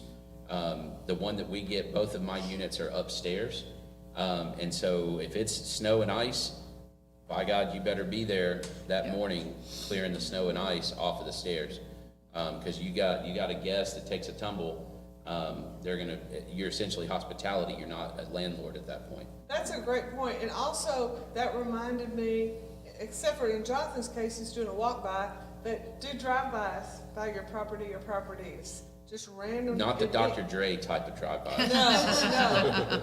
Depends on the guest. Well, No, just no, want to throw that I'd like out to there. drive by Let's some be of the real guys. clear here, Yeah, okay? no riding dirty or anything like that. But just go by I know last night I went by one of mine, it was like 9 o'clock, I was kind of in the location, I went by, and I could easily see through the windows in the street that they were watching TV, everything kind of looked in place, the yard looked mowed, the cars weren't in the yard. Put your, like we say, eyes on the prize. One quick thing on maintenance and inquiries from prospective guests, if somebody's there and the heat and air goes out, you guys get the phone calls, is that correct? Oh, for sure. And you deal with it immediately? And at what point do you give them some rent back? The air goes out and it's, 90 degrees and you can't get it fixed for 2 days. Are you charging for those 2 days? No. No. Yes, but I may Take fans. Well, yes, or I may offer at that point, especially mine are small, so air goes out and it's gonna take me 2 days, then I might actually take them to the next step and put them up somewhere else. Yeah. Still take their money, but not charge them for where I put them up, and make Yes, sure that I that do too. it the right way. Only because I just don't like dealing with trying to get refunds and all this Yeah. other crap on the platform. Okay. But So- if you have, that is the benefit, especially if you have multiple places. We would have, unless everything's booked of ours. And you put You them in a have the hotel or ability to something. move them, or you find a friend who has an Airbnb close by, or, worst case scenario is you put them in a hotel. had to do that. Does anybody have the numbers on how many short-term rentals, whether it be a loft or a house or a sofa or whatever, are available in Rutherford County? A lot more than 6 years ago. A lot more. Yeah, I don't- I don't know. It's No. so not controlled. Yeah. that I doubt that there's a comprehensive number. It's all gonna be estimates. The only way you could do it is manually. You'd Just have to go online online and look. look. AirDNA Air would probably DNA have could- it, yeah. yeah. But AirDNA. airdna.co, right? I know you used that when I said, how do we price our condo? You suggested airdna.co. Yeah, you But- can do research with that. Yeah. But even that's not gonna be comprehensive because somebody might have one listed here. Yeah, it would just be what's on VRBO and Airbnb pretty much, right? Well, for when the- we sold our lake tiny house, a couple that come to look at it, looked at our property on AirDNA, so they put it in there. And AirDNA was $2 off of what we profited, like literally. what we brought in. Of what we brought in. So they they're were that very happy. spot on. Wow. We had never heard of it until that point, and they Yeah. came in, and he was like, "Oh, you're the top spot in the whole county on AirDNA," and I'm like, "What is What's that?" mean? Yeah, that's Hooray awesome. us. I'm like, "What?" So let's get into a little more of the detail, and then we're gonna open this up for some Q&A, because we've got some veterans in here, we got some newbies. I can tell by faces, you guys are like, because I've had the luxury of staying at Crystal and Andrew's house, and I saw how their pantry was set up and what was labeled and what they provided for toiletries, and I started going, I need to come up with my own aroma scent. I was mixing essential oils to make sure it all smelled the same, blah, blah, blah. There's a lot, if you want it to be. So tell us a little bit about that, and I want everyone to kind of answer, do you provide, what supplies do you provide? And that- Yeah, so amenities are huge for us. We try to think of everything, from coffee to creamer, sugars, To hair rubber bands. to I hair mean, it's rubber bands, unbelievable. Q-tips. Cotton balls. I even leave like a kit with a toothbrush, floss, a razor, and toothpaste. With a Just little in case sign something that says Serenity, welcome. Yeah, Yeah, I mean, obviously toilet paper, paper towels, sponges. You gotta have a fresh sponge, or you don't want to use somebody's old sponge. But your pantry dishwasher is tabs. full Yeah. of yeah, because we because- can't get there. Yes, all the yeah. time. Since we're not there, what we do is we have an owner's closet in owner's each unit. closet, I should say. Yeah, not it's an owner's pantry. closet in each unit that we stock with all these amenities. And so every 3 months, Coffees. yeah, I'll go down there Sugars. and I will stock it with 3 months worth of supplies. And housekeeping has access to the closet, and so they have a list of, here's all the amenities, 2 of these per bathroom, put this out in the kitchen, put this out wherever. So they have lists for all that, so they will leave all that stuff out for us. I've never seen an Airbnb that had so much thought put into what it would take to make my stay comfortable. Easy. I literally never. I mean, I dare say y'all are the king and queen of that. It was like a hair tie. Okay. I mean, it was hand sanitizer or Listerine, or I was just like, oh my gosh, so much. Food wise, normal. Spices, all Oh, yeah, spices, spices, yeah. oil. I always get like the pink Himalayan salt and the pepper grinders, and always keep that full. It's about $32 worth of amenities per stay. Ooh, do you think he knows his numbers? Yeah. They don't I've use it seen- all. I I've mean, yeah, seen- the 'cause when he's conditioners down- and the shampoo and all When he's that. down there, he's either going to Sam's Club or they're getting box after box from Amazon. Box after box. It's unbelievable. But food wise, you don't leave. No. No, Yeah. I didn't yeah, think you so. don't leave food. And now also, are you particular about your sheets and towel quality? Yes, yes. And we want everything to be the same. Like, we'll have housekeepers, the housekeepers bring stuff from other people's, places, and I'll walk in, I'm like, a blue rug? We don't own a blue rug. Yes. So, but it is. But to be honest, the sheets that we get the most compliments on is the Mainstay microfiber at Walmart. And they Mainstay are- microfiber wall. Doesn't have to be the expensive bamboo or the 1,003 No. count Egyptian cotton. Yeah, That's funny. But the beds, the beds are the most. spend the money on the beds, On because that's where you get the mattresses. most complaints. Do if you don't have get good the beds. roll-up beds, foam beds that come from Amazon? For the bunks we do, we'll use the foam beds. Yeah. We will put those on the bunks. And you're not doing the 4 to 6 inch mattress, you're doing 8 inch. the 8 to 9, whatever Yeah. it's the The max. 8 inch foams, And then on the other beds, like the queens and the kings, we'll get a black opal Sealy. Serta or Sealy. It's a Sealy, I think. Sealy, black opal. Yeah. And those aren't cheap, No, those but there's no, you don't get complaints, do Oh, you? no. No, We get we get compliments, yeah. Yeah.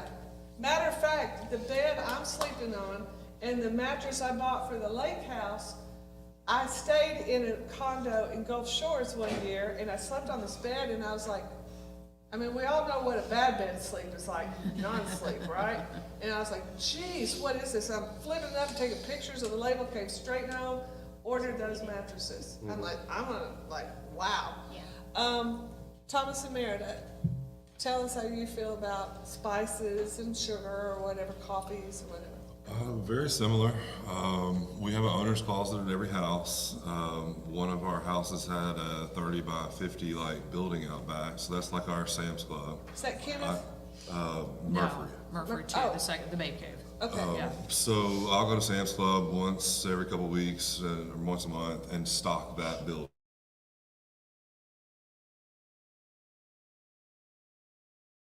And so they don't have to go to the store. Wow. Everything will be there, including a bunch of extra furniture and a bunch of stuff we need to get rid of. But you know, it's a building that we can. Yeah, because pick do from. they break chairs? Yeah, so we Yeah. have a Bar coffee table stools? missing We're right currently now. missing a coffee table from the last day. I don't know how that happens. Don't know Somebody where, got when. drunk and they fell on it and it broke and Yeah. they threw They it took away. it. They didn't took- throw it they away, had to they take it took with them. It wasn't in the trash can. It's off the property. Yeah. But, Yeah, I had the Yeah. same thing happen, but it was like, okay, let's work through this. Coffee table's missing, glass top coffee Oh my table. gosh. So whoever fell on that puppy, ooh, I bet they had some glass on their booty. Ooh. So I was like, yeah, But well, that wasn't your fault, huh? that they fell in it? Yeah, no, yeah, right. No, I collected guest damages. I'm like, Yeah. this coffee table was $350. Well, So we had a guest, let their kid cook and they set a hot pan on our new quartz countertops and burnt it. And Airbnb paid us $4,000 and something dollars. For to almost have it 4,500, yeah. wow. And we actually got we had two people out there to try to remove it, and they could not get it out. And then we had someone come out and they buffed it down. Buffed it down, yeah. And that was much less expensive than replacing it. So we actually got in a little extra money on that one, but we have a buff mark in there. You can kind of, if you look at it, you can kind of see it's been Yeah. buffed, but it still looks good. So Thomas and Meredith, sheets, towels, or do you have a? We go with white. it's a consistent theme. Yeah. We can move them from place to place if we have to. Yeah. We do provide a Simply Pure Sweet cookie. They bake us, we put an order in and they bake us like a smaller cookie than they sell for every guest at every house. We tell Meredith text them the quantity every couple days and we'll run by there and pick one up and every guest will have their own chocolate chip cookie. Our Babe Cave gets a pink sprinkled sugar cookie there. But that's really the only food that we provide. It's the little things, isn't it? Yeah, and we get so many compliments on thank you so much for the cookie, and then they want to go to Simply Pure Sweets and eat, so it's kind of supporting local business, and you know they're good friends, and so we like to try to do that as much as possible.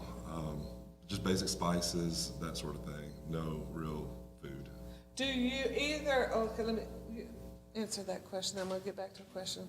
How do you feel about sheets, food, I'm for 'em. condiments? I'm gonna smack him. I'm just gonna Ask smack better him. questions, Courtney. Yeah, No, smack him. so my cleaners, I'm very spoiled by my cleaners. So, if you're at all like me and it just comes down to time and money, get a great cleaning crew. I can tell you who mine is, after this. But they wash everything. She manages about 40, units. So when I brought a new one online, I counted how many beds. I gave her that many sets of white sheets. And so she just, and it might be somebody else's white sheets, but I don't care. Same with blankets and stuff like that. Keep it very, very, very simple. And she also stocks, so everybody gets a bag or two of popcorn, maybe some bottled water, some candy, whatever, just a little welcome type thing. And she manages that. Also built into my cleaning fee, she buys all of her own paper product. She keeps her own stockpile of that, and for all of the different ones. So I don't have to touch anything at this point. But I picked up 2 clients out of Airbnbs because I leave my business card. a magnet on the fridge, a notepad, and an ink pen that's all branded. Ooh. And so that stays, and since they're all right there, it's my area, you know what I mean? And then I know you told me to write this, but a notebook, a welcome notebook, that's probably what I've gotten the most compliments on any of my units. You know, our beds are just beds, they're not uncomfortable. But the notebook, so I spend a lot of time you know, my recommendation, why it's my recommendation, have multiple businesses. I didn't like coordinate that with anybody. It's truly my recommendations. Jonathan's not gonna say this, but he owns another business called Cedar Grove Glade Brewery. It's right behind Chewy's, and it's a brewery, and it's a bar, and you come, and you can have events there, and they got a food truck and that kind of thing. So he keep going, but I love this notebook idea. Yeah, so it'll have, you know, seasonality, like walk to the square, you know, here's some things that you should do while you're here. Make sure you do this, make sure you do this. If you got kids, go here. And it's not like a novel, but it's got, you know, bulleted points in there. And I bet every third or fourth guest says, we love the notebook full of recommendations. Yeah, it keeps the guesswork, takes the guesswork out of it, right? Wouldn't you like to know where to go eat? And keep it up to date, you know, if somewhere closes or, you know, they start to suck or whatever, take them out. There's also one on Airbnb, so you have the guest. guidebook. I put it The on both. guidebook, yeah. I just don't like printing stuff. What's it called? Guidebook. The guidebook. But they like having that notebook because they can Yeah, come no, I in, it's totally 6 believe it. pages, they flip it. Yeah. There we go. Okay, I know this sounds silly, but most of us in the room are in the real estate business, and smell is important. People choose by seeing, hearing, feeling, smelling, right?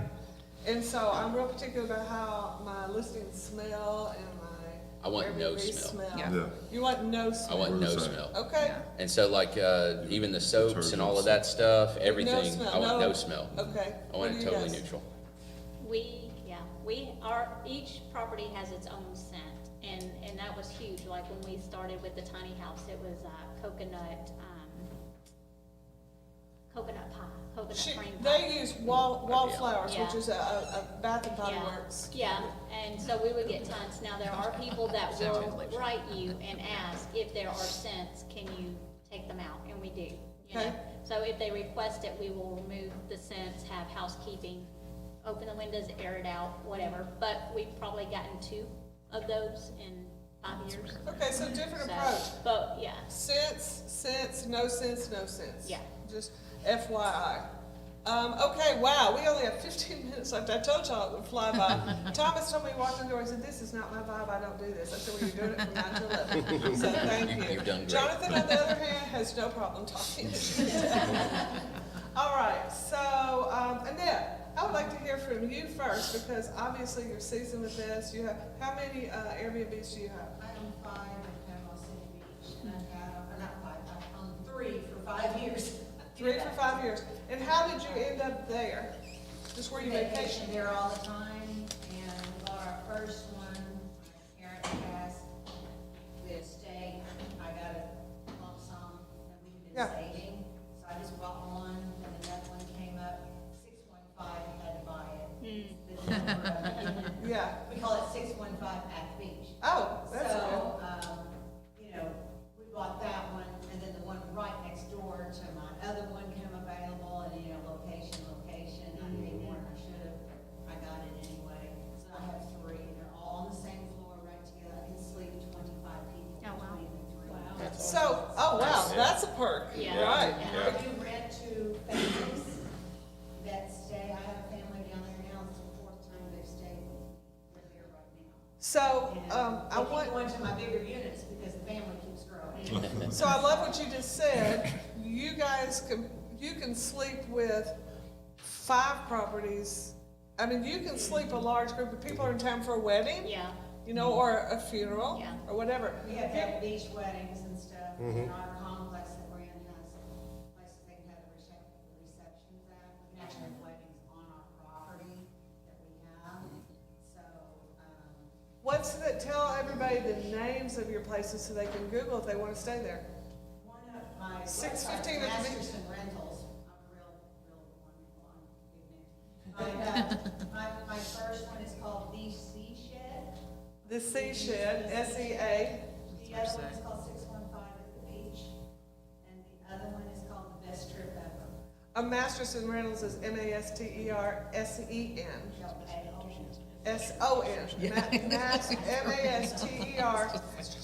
MASTERSON Rentals. So she's got names, she's got a theme. If you know some of the questions, then you can kind of see what that looks like. John? I have 2 units down in Hot Springs Village, Arkansas. Ooh. It's a golf and lake resort. I love For Hot anybody who Springs. doesn't know Hot Springs, if you're living in Oh, West so fun. Tennessee, that's where you go, and it is got the hot springs. It's renowned for 150 years at least of bathhouses, and that's where kind of the elite would travel. So keep going. Yeah, it's, we ended up there, we had some good friends of ours that moved out there. We had never even heard of it, you know, we went out there, we had the same experience, we're like, this place is awesome.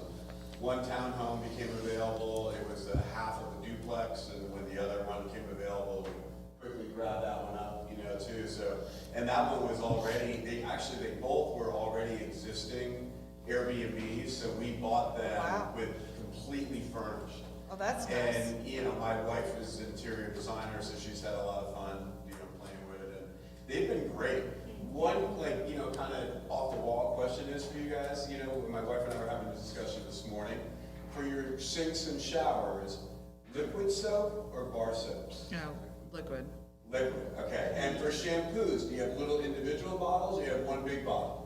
We have the things on the wall. Okay. We Right. resell. That we the resell. dispenser. We have For it- most of them. yeah. I'm the oddball. I go to Amazon and there's packages. You have the little ones? Yeah. Yeah, so it's little bottles and a little bar of soap, and Yeah. it's like $3 Yeah. a set. And then another And- kind of and off-the-wall question, we could probably lotion. have a whole other forum on this alone. Have you guys ever heard of the thing called rental arbitrage? Yes. Yes. Do you guys do that at all? No. Have you at all? We rent one.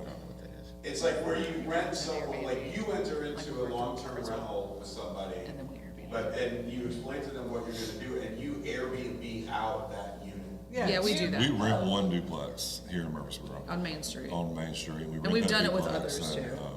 but 'Cause I tried to do that in Nashville a couple times, and I kept getting shut down by, you know. more- It's not the most, well, it depends on your agreement with and what you're renting, but you have to know that, like, that place is really gonna get rented, because you've gotta make the, 'Cause your you've commitment. gotta make the rent, you Well, know? Yeah. after a couple times, I gave up on it, I just said, this is just like. It works well for us right now, it hasn't on some other places. You know, that has never crossed my mind. In all these years, I have never even thought about renting a place to Airbnb it. It's a really big thing right now, that Yeah. arbitrage, yeah. Yeah. Wow. Okay, John, did you have any other questions or No, comments? that's it. Okay, yeah, and then just rent it right away. There was a Yeah. couple things when you're talking about apps and companies that don't do things. There's a place called Host GPO. host. Host GPO. GPO. You can actually buy discounted, good hotel style sheets, bedding, furniture. They have design people that help charge you for design work. You can get all your little toiletries and things with your company name and put on it, and they're, you pick the scent and all, you can design them. And they'll, they sell that to you. You have like your store within your store. That's You nice. Order things for your units. It's a really nice, I ran into them, we go to they have a short-term Like STR secrets conferences all over. They have one in Nashville, you do that every year, I go to those. And you pick up a lot of this kind of stuff, that's a really good system. There's one that we use down there for my cleaning crew, it's called Turo.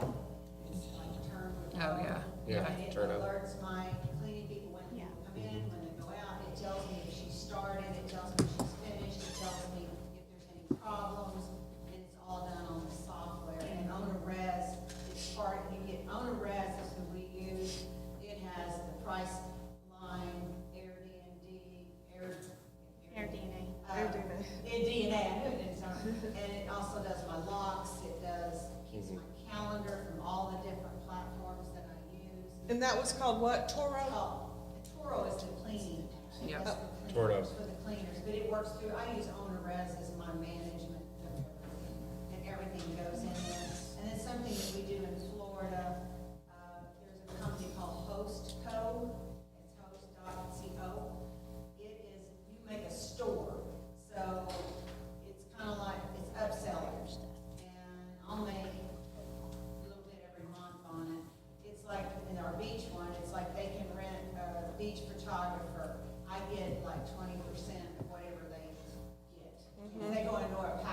like an affiliate or something? Whatever they spend. Put the board to stand on out in the lake, tours, dolphin tours, it even has, someone can, a chef will come into my condo and cook for them, I got massage people that will come in, and you get all these different things, and they can buy it, and that's where I have like my playpens, my high chairs, and that kind of thing. Yeah. That's part of my store. I have birthday cakes, we have, deals out on the, your bonfire on the beach and, that kind of stuff, and they can actually buy it from my store, and I now have an AI deal on there that can plan their whole vacation for a price, and I get a percentage of everything. Yeah, that goes on. because you're referring them to these And businesses. when they book with me and on Airbnb and on the res in Verbo, it sends them an email, and then it sends them another email, and then it sends them the day they arrive. Hey, don't forget we have a store, and then I have a deal with a code they can scan, and it opens up to my store. That's And awesome. I mean, there's people that buy stuff, I have people that don't buy anything. I'm working on expanding that with someone down there that will do if they forgot their, they can buy a whole packet of suntan stuff or, Yeah. different sunglasses, Yeah. car charger, phone chargers, even though I have them in our units for my vehicle, I have a little station to charge all the Yeah, time. that would be. But, you have all these little things in there, and it's amazing how many people leave a case of water, I have one that they'll go to the grocery shop and bring it and put it in the unit for them. It's, so I can use that.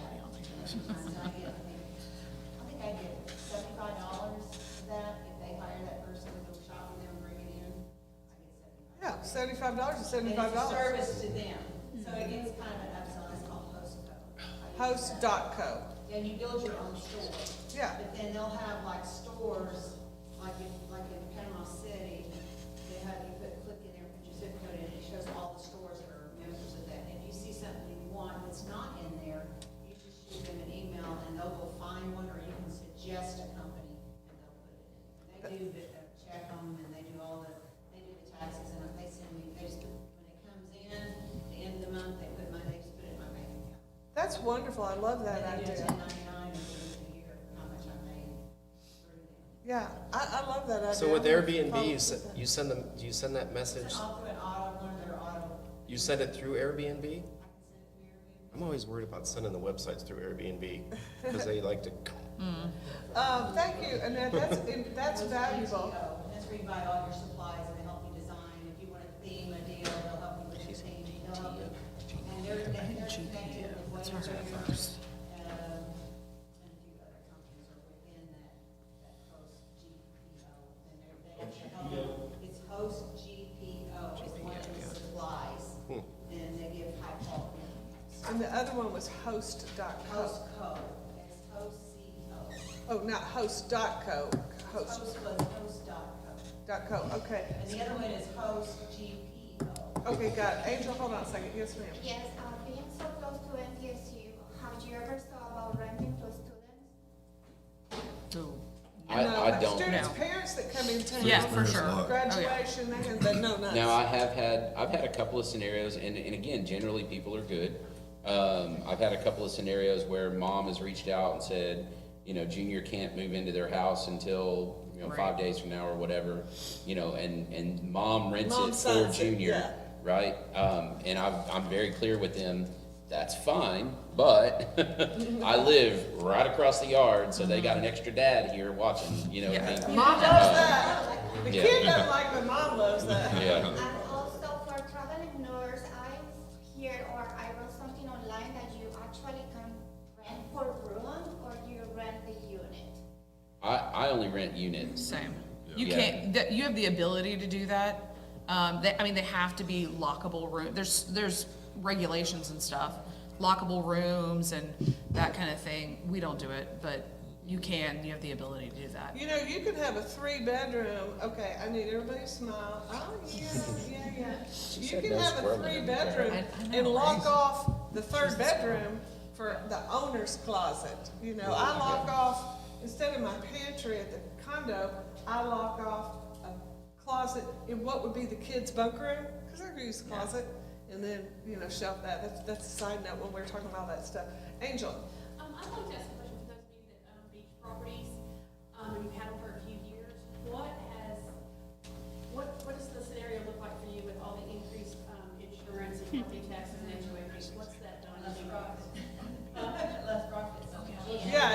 drastic, like if I was The going to insurance. be here and I did that on purpose, because I wanted to learn these stupid tests here, if I was gonna mess up, I wanted to be on a lower level, Yeah. I wanted to learn it here. So- My ultimate goal was to buy these. Yeah, I mean, the advice is to really do your due diligence on that because it will, yeah, we're experiencing that right now. With the condos, there's assessments on the HOA fees because the homeowners association has kicked the can down the road on the yearly assessments. And so now Florida says you have to fund your reserves.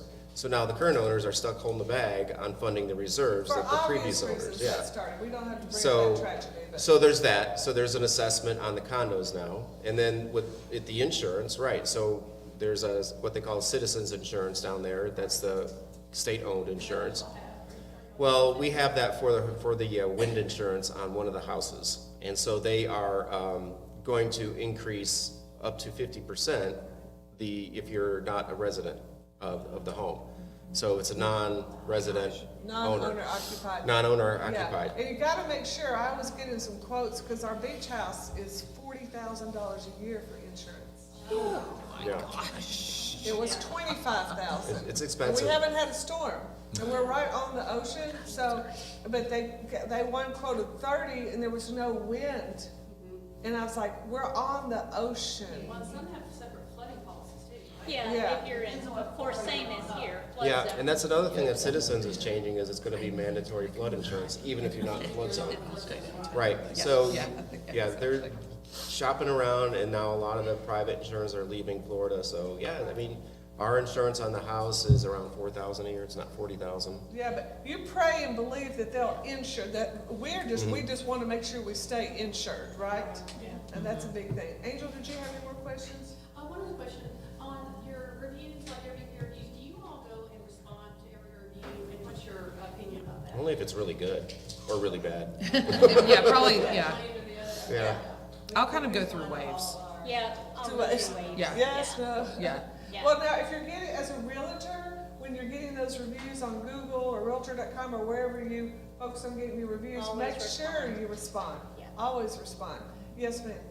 So, have you ever looked into doing like camper short-term rentals or RV? Is that something like, oh, I wouldn't want to touch that, and for what reason? Or would that be a good way if somebody was interested in this, but like, obviously that's a smaller cost to get started than buying property? Yeah. What are your thoughts? But it That might- and houseboats. It might not be a smaller cost, Yeah, it because kinda depends by on- the time you have utilities and all of that stuff, it's not as efficient.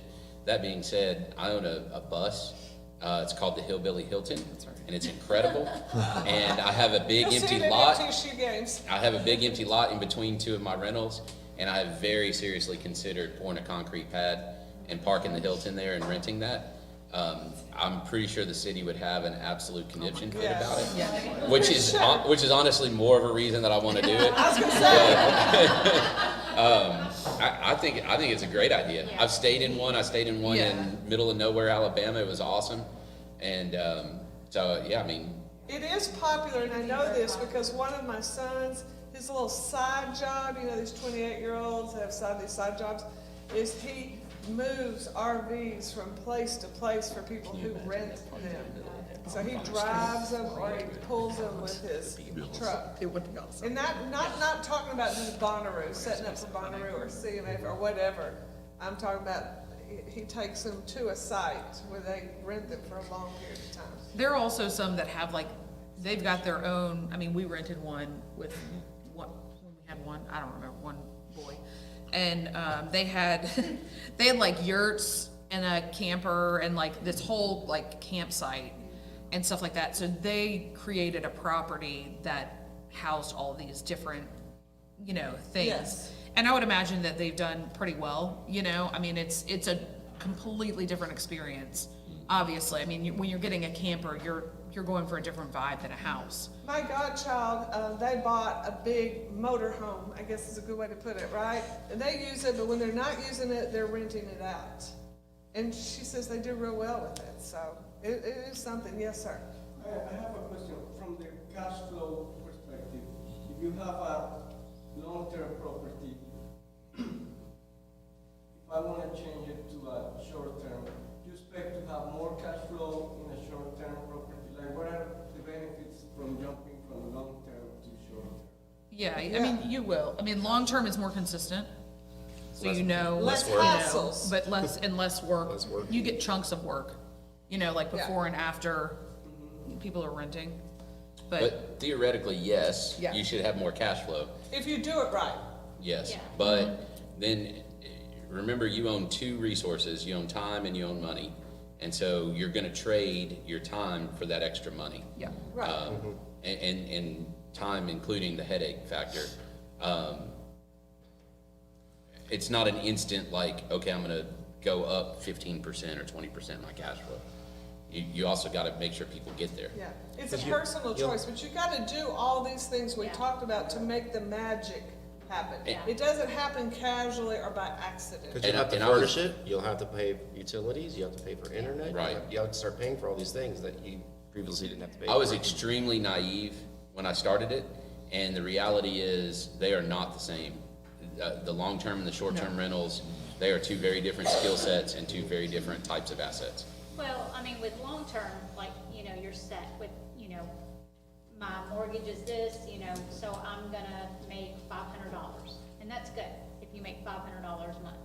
But like, on the Florida properties, if you can have 1 month, like the month of July, you know, you might bring in, what's the most we brought in?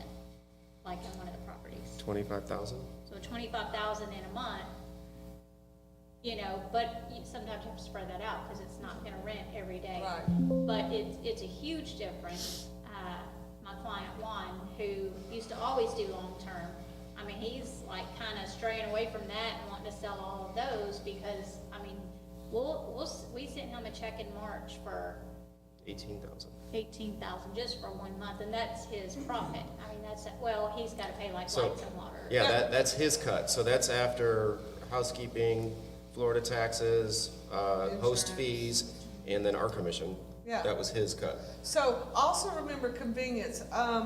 The 4 condos that they have, are all in the same resort. They're all on the same street, our Yeah. 2 houses, all the Uh-huh. condos. And his is right in the same area, and they're Yeah. right in the area. And Annette just said hers are all in the same Yep. floor, the same It's building. easy to manage. On the same floor in the same building. Yeah, so do you self-manage?